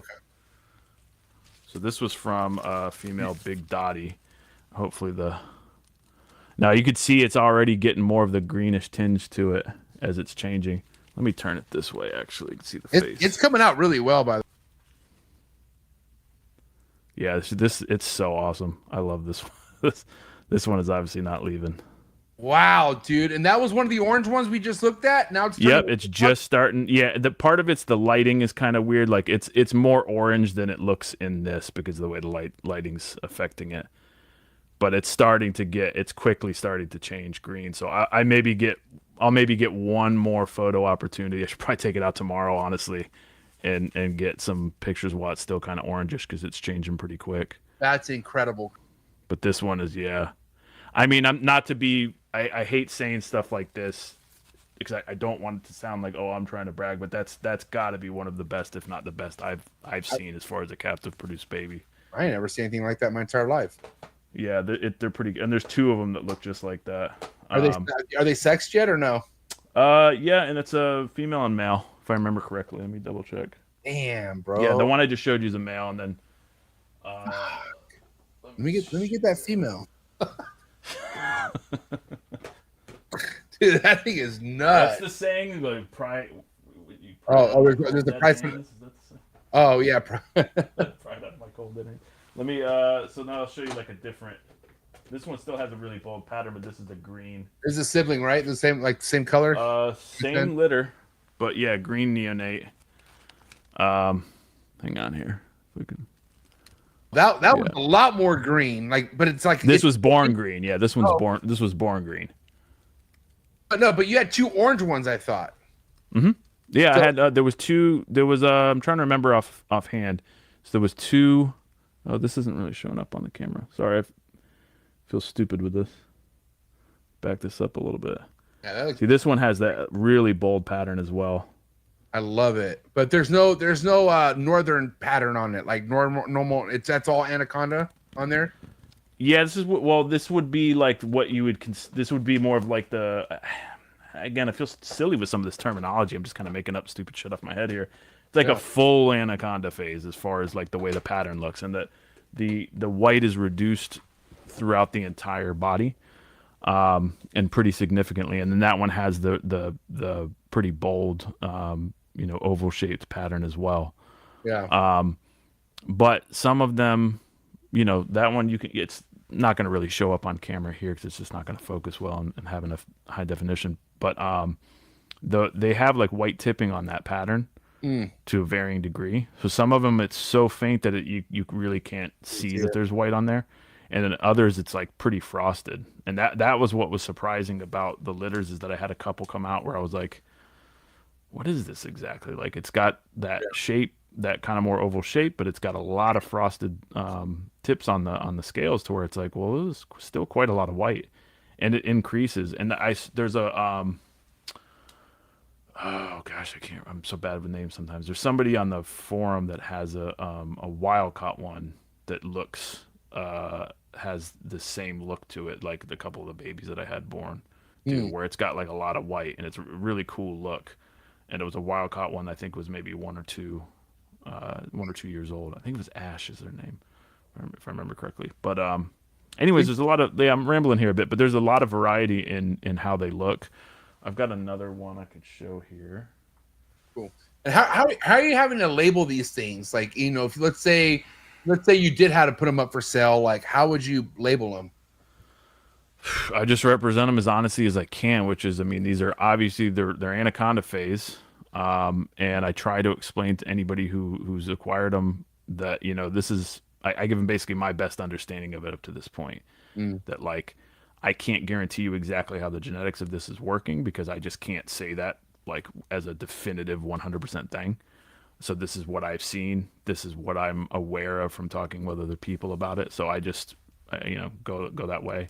Like the whole Anaconda phase sibling thing, I think that there's something to that. I think that they and whether the low expression thing is a real thing or not, I don't know. That's I've acquired quite a few of them over the years, and I've produced I think there was 14 Anaconda phase babies last year. Wow. Or 13 of them. One of them didn't make it, which really sucked because it was a ass kicker too. But it was it had we'll go back to this. It had the stomach prolapse issue thing. Yeah. Cool. But there's enough variety in those animals to where you can even with that variety you can see the difference in the siblings that are exhibiting some degree of this phenotype versus ones that appear to have a pretty much completely normal phenotype. Yeah, and we'll go ahead and just transition this into this topic because obviously when you're new at something, I'll just pull as we talk. I'll just occasionally pull a snake up. Oh no! Actually, no! I forgot. We want to show that. Let's show the last one off first. Let me. Where did I? Just to show the difference, like how variable they are. Wait a minute, I stacked these. Where did I put? Oh, right here. I've got some tubs stacked right to my right here. So this is another one that's, was this a sibling as well? I think it was. Yeah, this was a sibling, and it took, it was a slow starter. It's starting to do well as far as feeding, but it was a slower starter, so it's smaller. But this one's pretty killer, too. And, since we're on that topic real quick, Chris, can you tell us, like, your method or, like, what your go-to is when, well, first and foremost, you wait till their first shed, then you like to offer, right? Or do you like to offer before? I just wait till the first shed. I kind of do that with the chondros as well. Like, I don't see a lot of benefit to trying to feed them beforehand. I'm just not really in as much of a rush. Yeah. So I just don't. I'm sure in some cases it works fine. I just wait till they shed, and usually just wait till all of them shed. Yeah. So because they're typically gonna all go within a few days from each other most of the time. And then I start offering. In the past I've always started and was pretty committed to always trying to get them on frozen thawed right from the get go. Yeah. I'm changing my tune a little bit on that for a few reasons. One of them is the convenience factor of that they just are so much faster to respond to a live hopper in most cases than a frozen thawed. Yep. But also I think that there's something that I agree. I basically completely agree with the idea that Vin and Kenny have talked about, and that they feel like it's beneficial for them to get some of that live bacteria in the gut from the live prey item in the gut of the snake right from the get-go to help establish their immune system. And so I think that makes a lot of sense to do, and I'm sure it's obviously, as you're learning, it's they're going to respond much faster in general to the live prey item versus a frozen thawed. But I've done pretty well overall getting them started on frozen thawed. Yeah. But one of the things I've found, and I've talked to a few people that found this too, is that overall emeralds, I would say, are easier to get started than chondros. But when you have one that's a pain in the ass, they're a bigger pain in the ass than a chondro. They're like really make you want to rip your hair out. Yeah, because they just go in complete shutdown mode, right? It's like they just don't want anything to do with it, anything, and they don't, and they're much more, the heat signature is, I think it's a little more crucial for the emeralds, for the prey item, compared to a chondro. Like, for example, I've had chondros tend to respond to like scenting better, whereas I haven't really seen a huge amount of difference with different scenting approaches with baby emeralds. But the movement and the heat signature seems to be a really important thing for them, and that can be kind of tricky, and some of the babies, you got to kind of work with them and try to see what they're going to respond to. Like, I sent you a couple messages when at first you had a few of them that didn't take, like you had a couple where it was like they slammed pretty soon after you put the hopper in, right? And then you had a few that were like hours later still weren't doing anything. Yeah. And sometimes they'll be intimidated by a hopper. It's like they're too jumpy, they're too big or whatever, so they kind of like are put off by that and they won't eat. But then you can take a snake like that sometimes and put in a slow moving fuzzy and it'll go for it. It still might take a while before it finally goes for it, but it'll go for that. Or the opposite, right, Chris? Like the opposite, exactly. Yeah, it's not moving enough, and then So you got to just try it out and see what the individual animal responds to. Yeah. I remember Ed saying, I had a conversation with him one time. I think he said he had a baby that wasn't responding to anything he tried. This was a basin, and I think he said something like what was he doing? I don't want to misquote him. Whatever the situation happened, it was like this shy baby that didn't respond to anything else, like struck at like a way too big prey item that was nearby. Like it's like the thing wanted, it like responded to like something it couldn't even have eaten. Right. And I don't want to misquote him. I don't remember the situation there, but yeah, you just basically got to see like what's this individual animal going to respond to. If it's don't give up if it doesn't go for a live hopper. Try a fuzzy instead, see if it goes for that. Obviously try again multiple times. Sometimes it takes a while for them to get some confidence and to go for it. Chris, with that smaller one, I have to ask you, like you said, it was a little bit behind the others. So yeah, if it was a feeding day and for whatever reason, like that one didn't want to eat, did you just wait for a week to try again, or did you go straight to assist feeding? No, usually what I'll do is just try to wait a little bit. I'll wait them out and try the next week. I'm changing my tune on that a little bit too, in that like I think what I'm trying to move towards is really just learning the different methods and trying as much as I can in those first few feedings. Yeah. And in particular, like I said, I think getting them, offering them something live, they're going to get a lot better response. Whereas, for the most part, I've always been pretty stuck on trying to get them started strictly on frozen thawed, because live for me is not only a pain in the ass, but I just don't love doing it. Yeah. So, it's not convenient. I don't raise my own rodents or anything, so it's a pain to go get them. And then, but again, I might change my tune with the next litters and just start a few of them off for the first few meals on live or fresh killed, and go from there, because I think the benefits are pretty tangible. Their response is obviously, most emerald babies that I have had that didn't respond to frozen thaw did respond to live. Yeah. Whereas I don't know if I've had a chondro baby that responded to a live pinky. When Maybe. when do you say fuck it? I gotta step in and assist feed. Usually I wait until a month or two after, after birth, when they've pretty much made it clear that they're not responding to anything at all.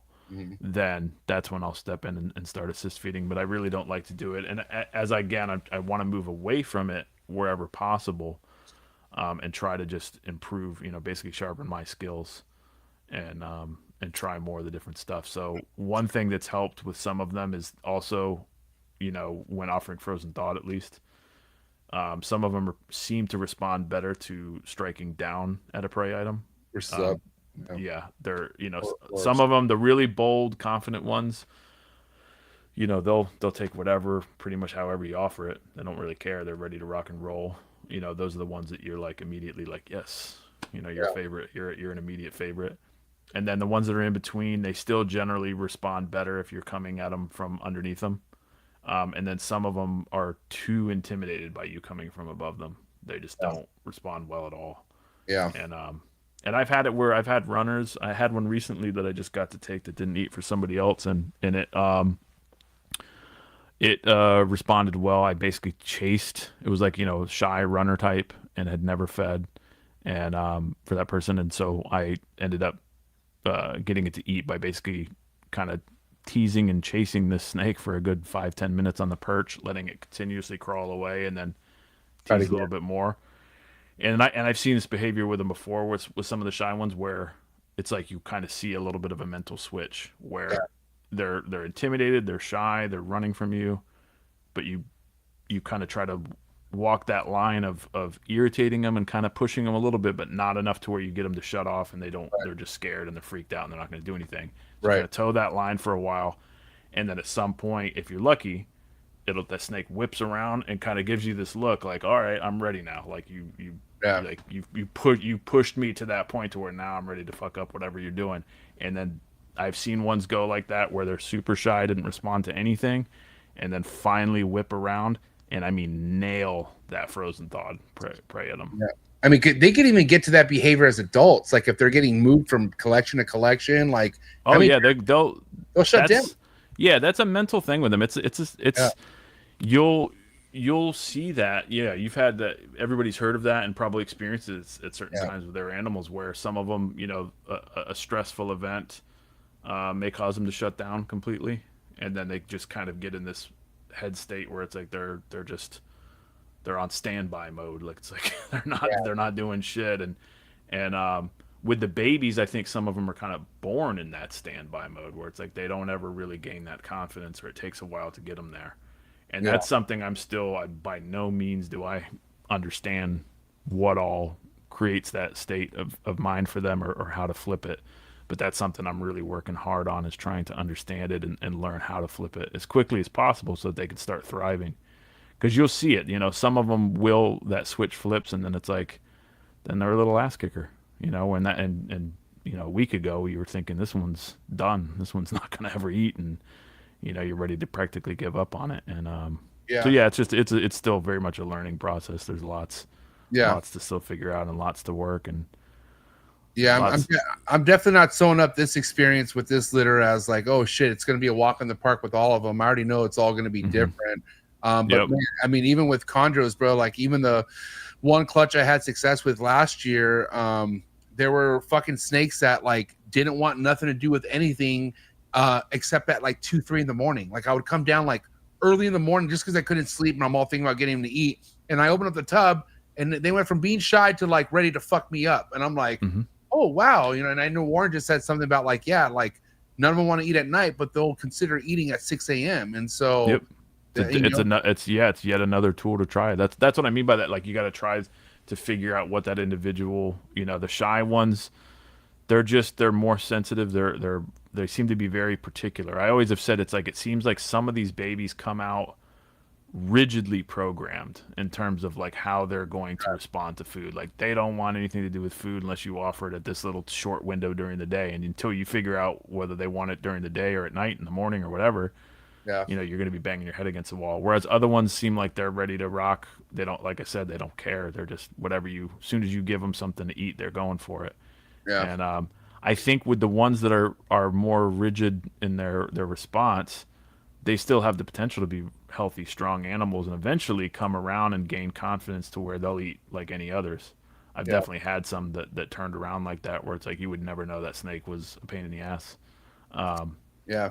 And you know, and that's the kind of art to this of what we do, is learning that and learning how to navigate that with the individual animals and a litter as a whole. And there's so many things that I think play into this. I think personally, I think that the better developed the babies are, the less likely you're going to have problems. Like when they're a little premature, even slightly premature, I think you're going to have a lot more, a lot harder of a time. That's definitely what I've seen.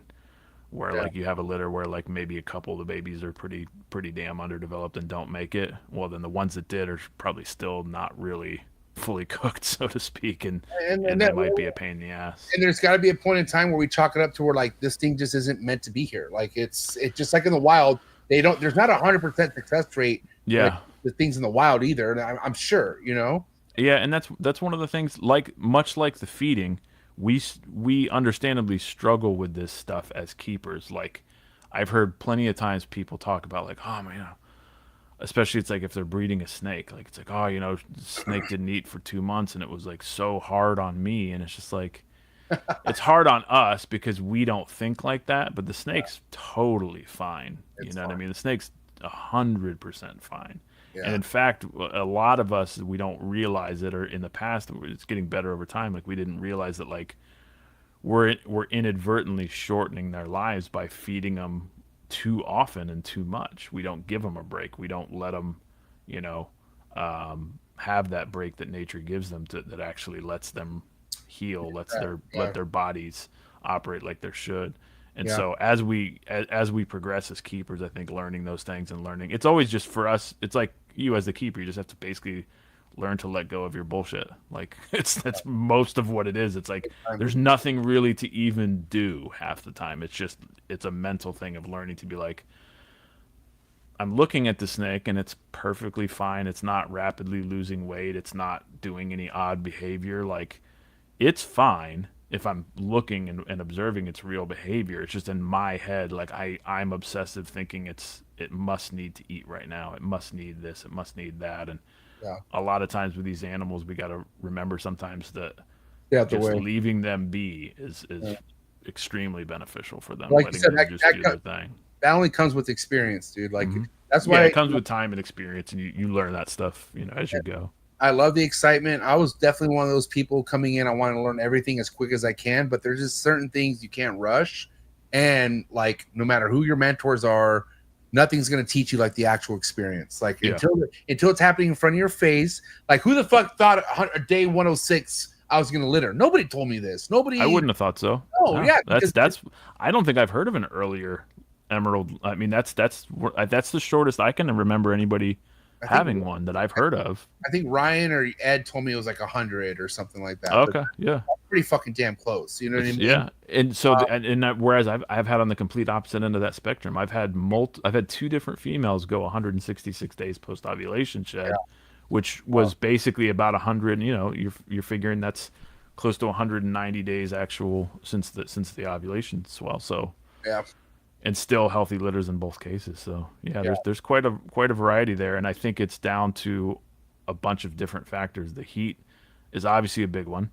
You know, because that's pretty much a universal truth with gestation or incubation, and then individual females. You know, who knows what all factors are at play at any given season. Like I said, I've had a female that the Anaconda phase female named Anaconda, her first litter, she went 166 days.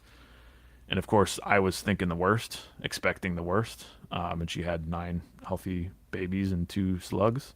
That was in 2022, and then Yeah. her litter last year was even better. I think she had 12 babies and 2 slugs or something. Fuck yeah. But she went like it was like I don't remember the exact number of days, but it was in the 140s instead of the 160s. So Yeah. but Wow. you know, earlier in the year, so warmer temp, so all that stuff factors in. But I think as long as you're giving them a setup where they can be as comfortable as possible and they have some choice in how they're you know, Option. how they're able to manage their heat and everything and their physical body, then you know they'll do what they need to do, and we just get to impatiently wait for good or bad results. I've been impatiently waiting for this topic here, and we're gonna send it home after this topic. Okay. You know, obviously on this fucking, especially Tuesday nights, you know, we hear a lot about chondro prolapses and you know that fucking sort of thing. And I gotta say, my biggest learning experience with emeralds for sure was this fucking thing right here. Damn, you know, I could have sworn it was a retained, or not retained, but like, you know, with ball pythons, like the yolk sac comes out of the egg sometimes. It doesn't look this beet red, and this, looking at this more as I keep staring at it, it definitely looks more like a body part. So anyways, I, you know, obviously went through you and a few other guys as far as what should I do in this situation. And mind you, this was from the umbilical cord that was attached to the animal when it came out. But I had 2 of them that looked like a lot more was coming out of them. And so I put them in deli cups for a couple days. I noticed one looked like it was retracting in, and it was turning like a little bit of white. And so I tied that one off. And then the next day, this one right here, it was still really beet red, like how you see it there. And I just tied it off as well. And they each died the next day after I tied it off. So that was a crazy fucking learning lesson. Sucks. But it's like kind of damn if you do, damn if you don't. Because you've even told me you've had success tying it off and they lived, and the other way, right, Chris? Yep, I've had both cases where they've survived, and then I've had more cases where they didn't, I think. Yeah. Basically, I think I've had, like, not in every single litter, but most of the litters I've had at least one baby that had a little bit of tissue still protruding and was either had a yolk sac attached. Right. Or in, like, last year, I was really lucky in that I don't think there was a single baby that actually had any yolk sac attached, but there was one or two that had a little bit of protruding tissue still out, you know, whereas the other ones you know, separated shortly after birth and then just retracted back inside and closed up really quickly. And what's been weird is that I've had one, the one I lost last year that had this. I would have never guessed that animal would have been a problem based on how tiny the amount of tissue that was protruding. You know, by the end of the day, like it was like there was just a little nub, and I'm like, that's so minimal that I don't even think it makes sense to try to tie this off because it just looks like it's retracting up and it's going to be fine. And I don't know if the snake ended up snagging that little tiny bit of tissue or what happened, but it was like about 24 hours later, or maybe 36 hours later. It must have happened overnight, because I remember checking it in the morning. I'm like, holy shit. There was so much tissue pulled out that it basically looked like it was worse than that in that photo. It was a huge portion of the stomach out. And I'm like, Oh god. how did this happen? I don't understand how this happened that bad, but I can only surmise that it must have tugged it somehow. Was it? But it kind of looked like a prolapse. What'd you have it in? What'd you have? I had I had them separated in 2 tubs, so it was like 5 or 6 in each tub. Right. Because this was, again, it was like 24 hours, I think, after birth, maybe 36 hours. Right. And so I didn't overcrowd them too much. I initially had them all in one, but I'm like, that's just too many in one tub. Yeah. And but you know, I wouldn't have expected that to have been possible. But I've like I said, I've had it once or twice that way. I know Kyle Magana had that, and then you've had it as well. And I think it's pretty common. It's happened to quite a few people that have bred them. Especially if you've bred them with some regularity. But do we tie it off or do we not tie it off next time? That's what I'm trying to figure out. I'm still there with you in that I don't know what the correct answer is. I think it's case by case. Yeah. I don't think there's a universal way to answer that, and I think I think there's part of this is trying to surmise what the right approach to take is. I think trying to keep it as clean as possible is crucial. Have you ever shoved it back in? Like, have you ever like tried pushing? Yes. That's what happened with so the anaconda phase baby that was born last year that had that, like, again, tiny. It was a lot less tissue sticking out than that, and it was mostly white. It looked like it was surely going back in, and that it then proceeded to have more of the stomach hanging out than I've ever seen any of them have a day or two later. And so the approach that I took, I'm like, all right, well, if I don't do anything, there's no way this thing's surviving, because it's, guts are hanging out basically. There's no way this animal's gonna survive, and it's not going to go back in on its own. So I tried to massage that back in, and I got that, I got it back in and it appeared like it was closing up, but it was similar to what you experienced. It was like 24, maybe 48 hours later, and it was belly up in the tub. Didn't survive. And I've seen that when I've had that. I've had it happen where I've had one that I tied off, but this wasn't from the very first litter. I had a baby that I didn't tie it off for like 2 days, which was just my mistake. Beginner mistake, basically. It looked like it was going to go back in. I didn't have the experience to realize that it wasn't. And so that ended up getting a little bit infected, and I kept trying to keep it clean, and I think the infection got internal, and it didn't survive. But it did survive for a few weeks, but that tissue never went all the way back inside, and so it ended up passing away. And then I had one, I think I had one that I tied off and then died the next day. And then I've had one or two that I tied off. I'm trying to remember over the years. I think I've had, if I remember correctly, I had two I tied off that didn't make it, and they died the next day. And then I had two that I tied off, and they did make it, and they were perfectly fine. And they're still here now? Yeah. Wow. Okay. So it's been mixed results, and that seems to be from talking with other people that have bred them with some regularity. It seems to be the case. Some of them, and you've got to wonder, and sometimes, like, maybe this one was gonna pass no matter what you did. Right. So the ones would not tie it off. Yeah, in this case, this is exactly. I think in some cases we have not, we're mistaking in where we're tying it off. We're not doing it right, and so he says to push it in and put some surgical glue to hold the sides together. Now, one thing that would be interesting to know on that, what does Warren feel like? What's the window of time you've got with a case like this? Because I feel like I've probably, and maybe you did the same thing, I think waited too long, and it's like you probably got a very short window to get that back in there and do this procedure. Like basically the day it's born. Like if you I'm thinking, like, if you don't get this done within an hour or two, you might be past the window to have a decent chance of success. Yeah, I mean, but I don't know. Like I said, when I saw them, I could notice, okay, these are a lot extra than the other ones. But even the other ones had their umbilical cord still like attached, and some of them tied it like they went off naturally the way it should. But then I had these two where it's still fucking there and it's just open and it's out, and it kind of goes back to what you said to me over the phone, where once these things are born, they all got to come out. Like, and some are a lot more advanced than the others when it comes to like development, and it could just lead to a thing where no matter what you do, they're just not going to make it because they're not developed right, or I don't know. Well, that's what. Yeah, I guess. I think I know what I was talking about there. What I've wondered about this, and I've talked. I haven't had a chance to talk with Ed at length about this. I've been meaning to get his, because I'm sure he's got good experience with this, and I haven't talked with Warren about it either.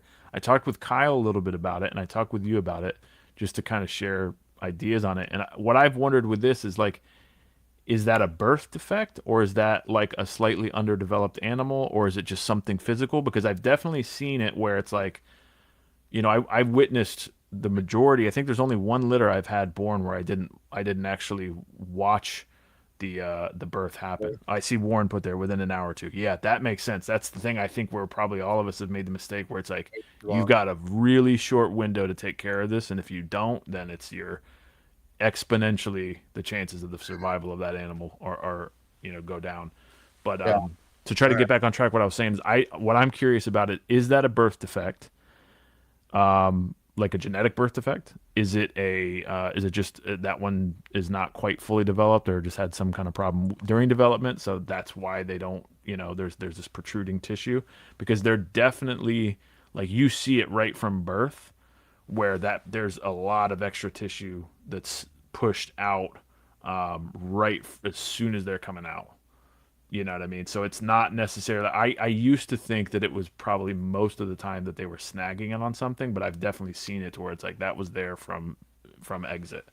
So and I can't answer that question. If somebody can, I'd love to know. Is this a genetic birth defect when they have this? Is it a developmental problem? What is it exactly? I mean, not that nobody knows, but who the fuck's gonna really know at this point? Yeah, like, maybe it's just one of those things we can't not really enough people. Yeah, can't really say. Not only that, but there's just not enough evidence yet. Like, there's not. I mean, we're kind of figuring this shit out firsthand, in a sense. You know what I mean? Well, and another thing, and I'm sure there's obviously more to pull from. Umbilical hernia. So what's he saying? Yeah, umbilical hernia. Yeah, that's what I've kind of leaned towards. It seems like that's what it is because you see it right from birth. Yeah. So it's like, and in that case, it's like, okay, so what is the correct way to deal with that? Probably like don't tie it off. Like what Warren's saying, like try to get it back inside as quickly as possible. So now that's going to be my approach. I'm going to try, if you're able to witness the birth, which you're not always going to catch it. If you're able to witness the babies being born and you see that, now my plan is to just get straight to work.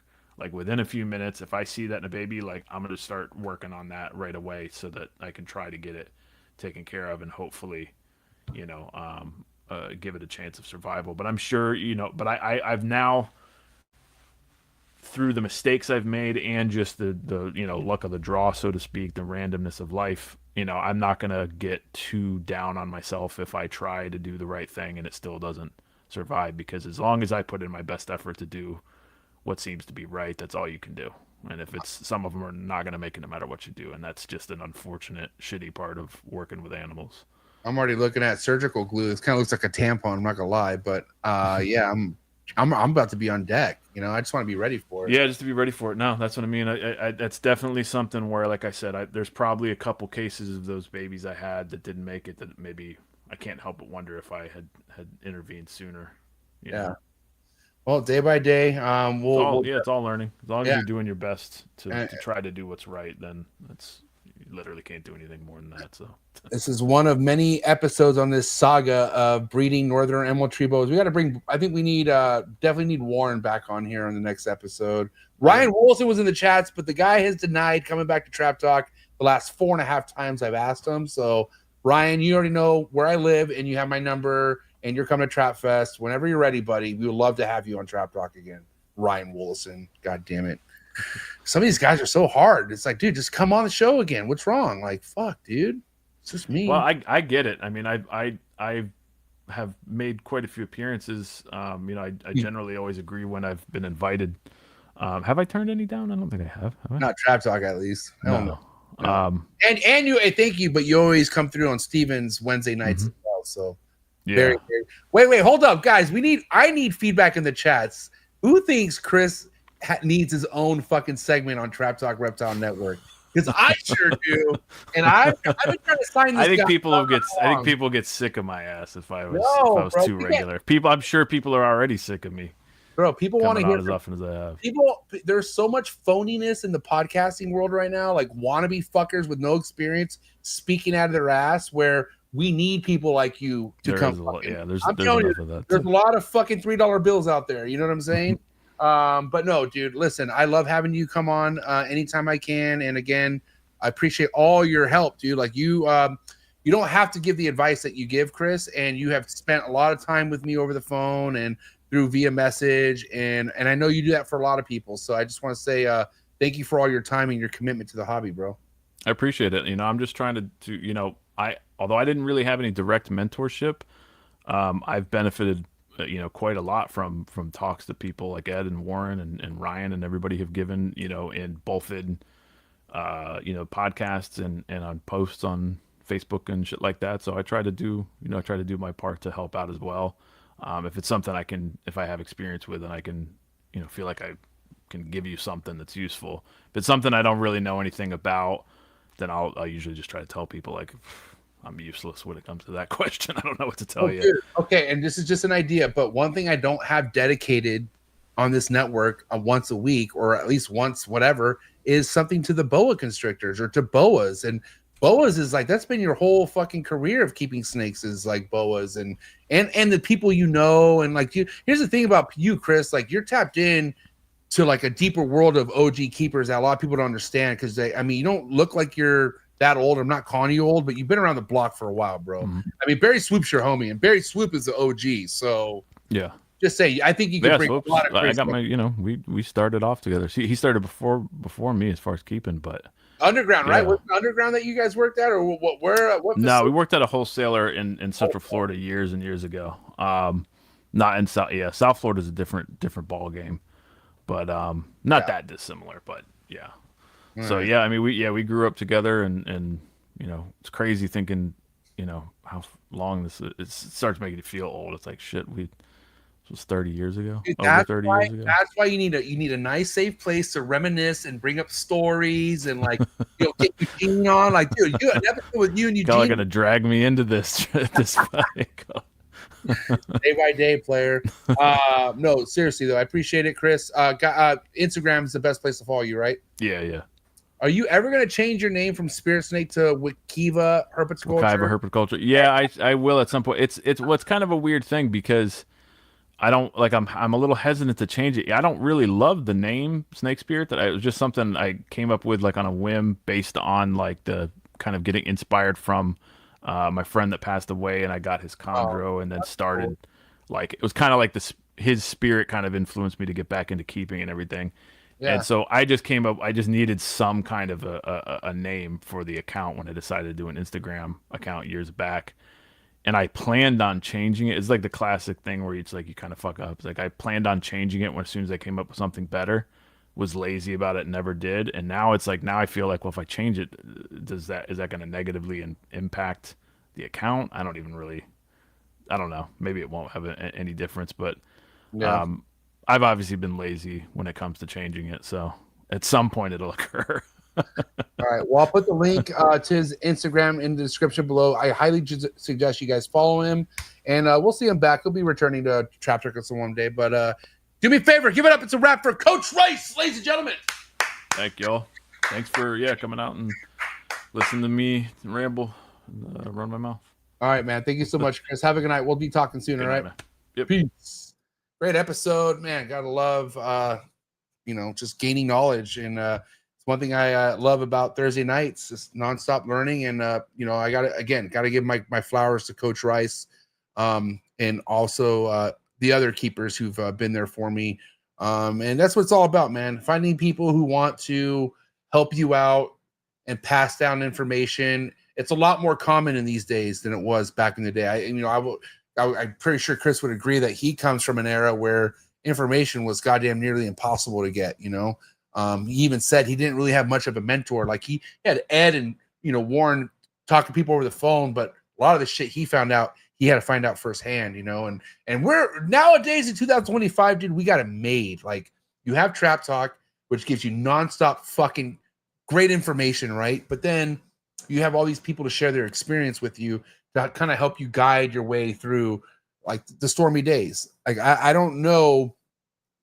Like I said, I think obviously I wouldn't have checked out of the Emeralds if I didn't have success this year. But if I went through another year of hell and I didn't have the support system that I have now with like Chris and Ryan and Warren and the list goes on, I don't know. I probably would fucking want to check out and say fuck this shit, because a lot of this stuff is like like I said, if it wasn't for my mentors and the people I'm close to, I beat myself up over a lot of my failures, But in this game, you're not the only one failing. There's a lot of people, if not everyone, goes through failures before they hit some success. So either way, man, I love this. It's a great time in my life to learn about shit that I'm just obsessed about keeping. And yeah, day by day, man, appreciate all the love and support. You guys are great.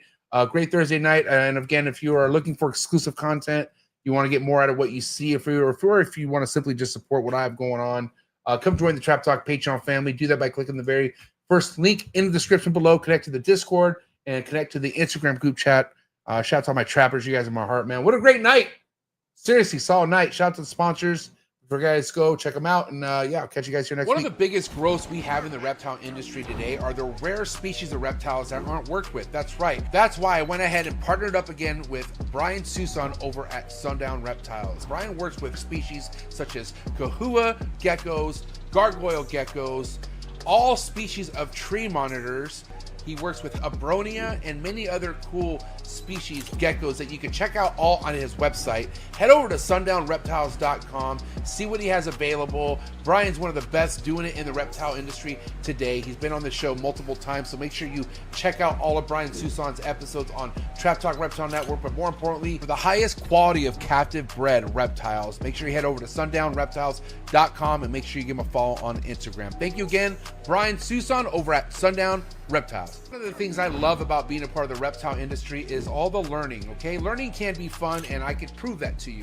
Thank you so much to today's sponsor, it's Gary Scavino over at GS Reptiles. I highly recommend you head over to his YouTube channel, follow all this man's content when it comes to learning about rare species of snakes you could be keeping in the hobby, and also just finding out how easy a lot of these rare species of snakes are to keep in general. So thank you so much, Gary Scavino of GS Reptiles. Again, head over to his YouTube channel. Also head over to his Instagram to be on top of all of his current work and be ready for a big year over at GS Reptiles. Thank you so much, Gary, for your ongoing support. I really appreciate it. Cheers.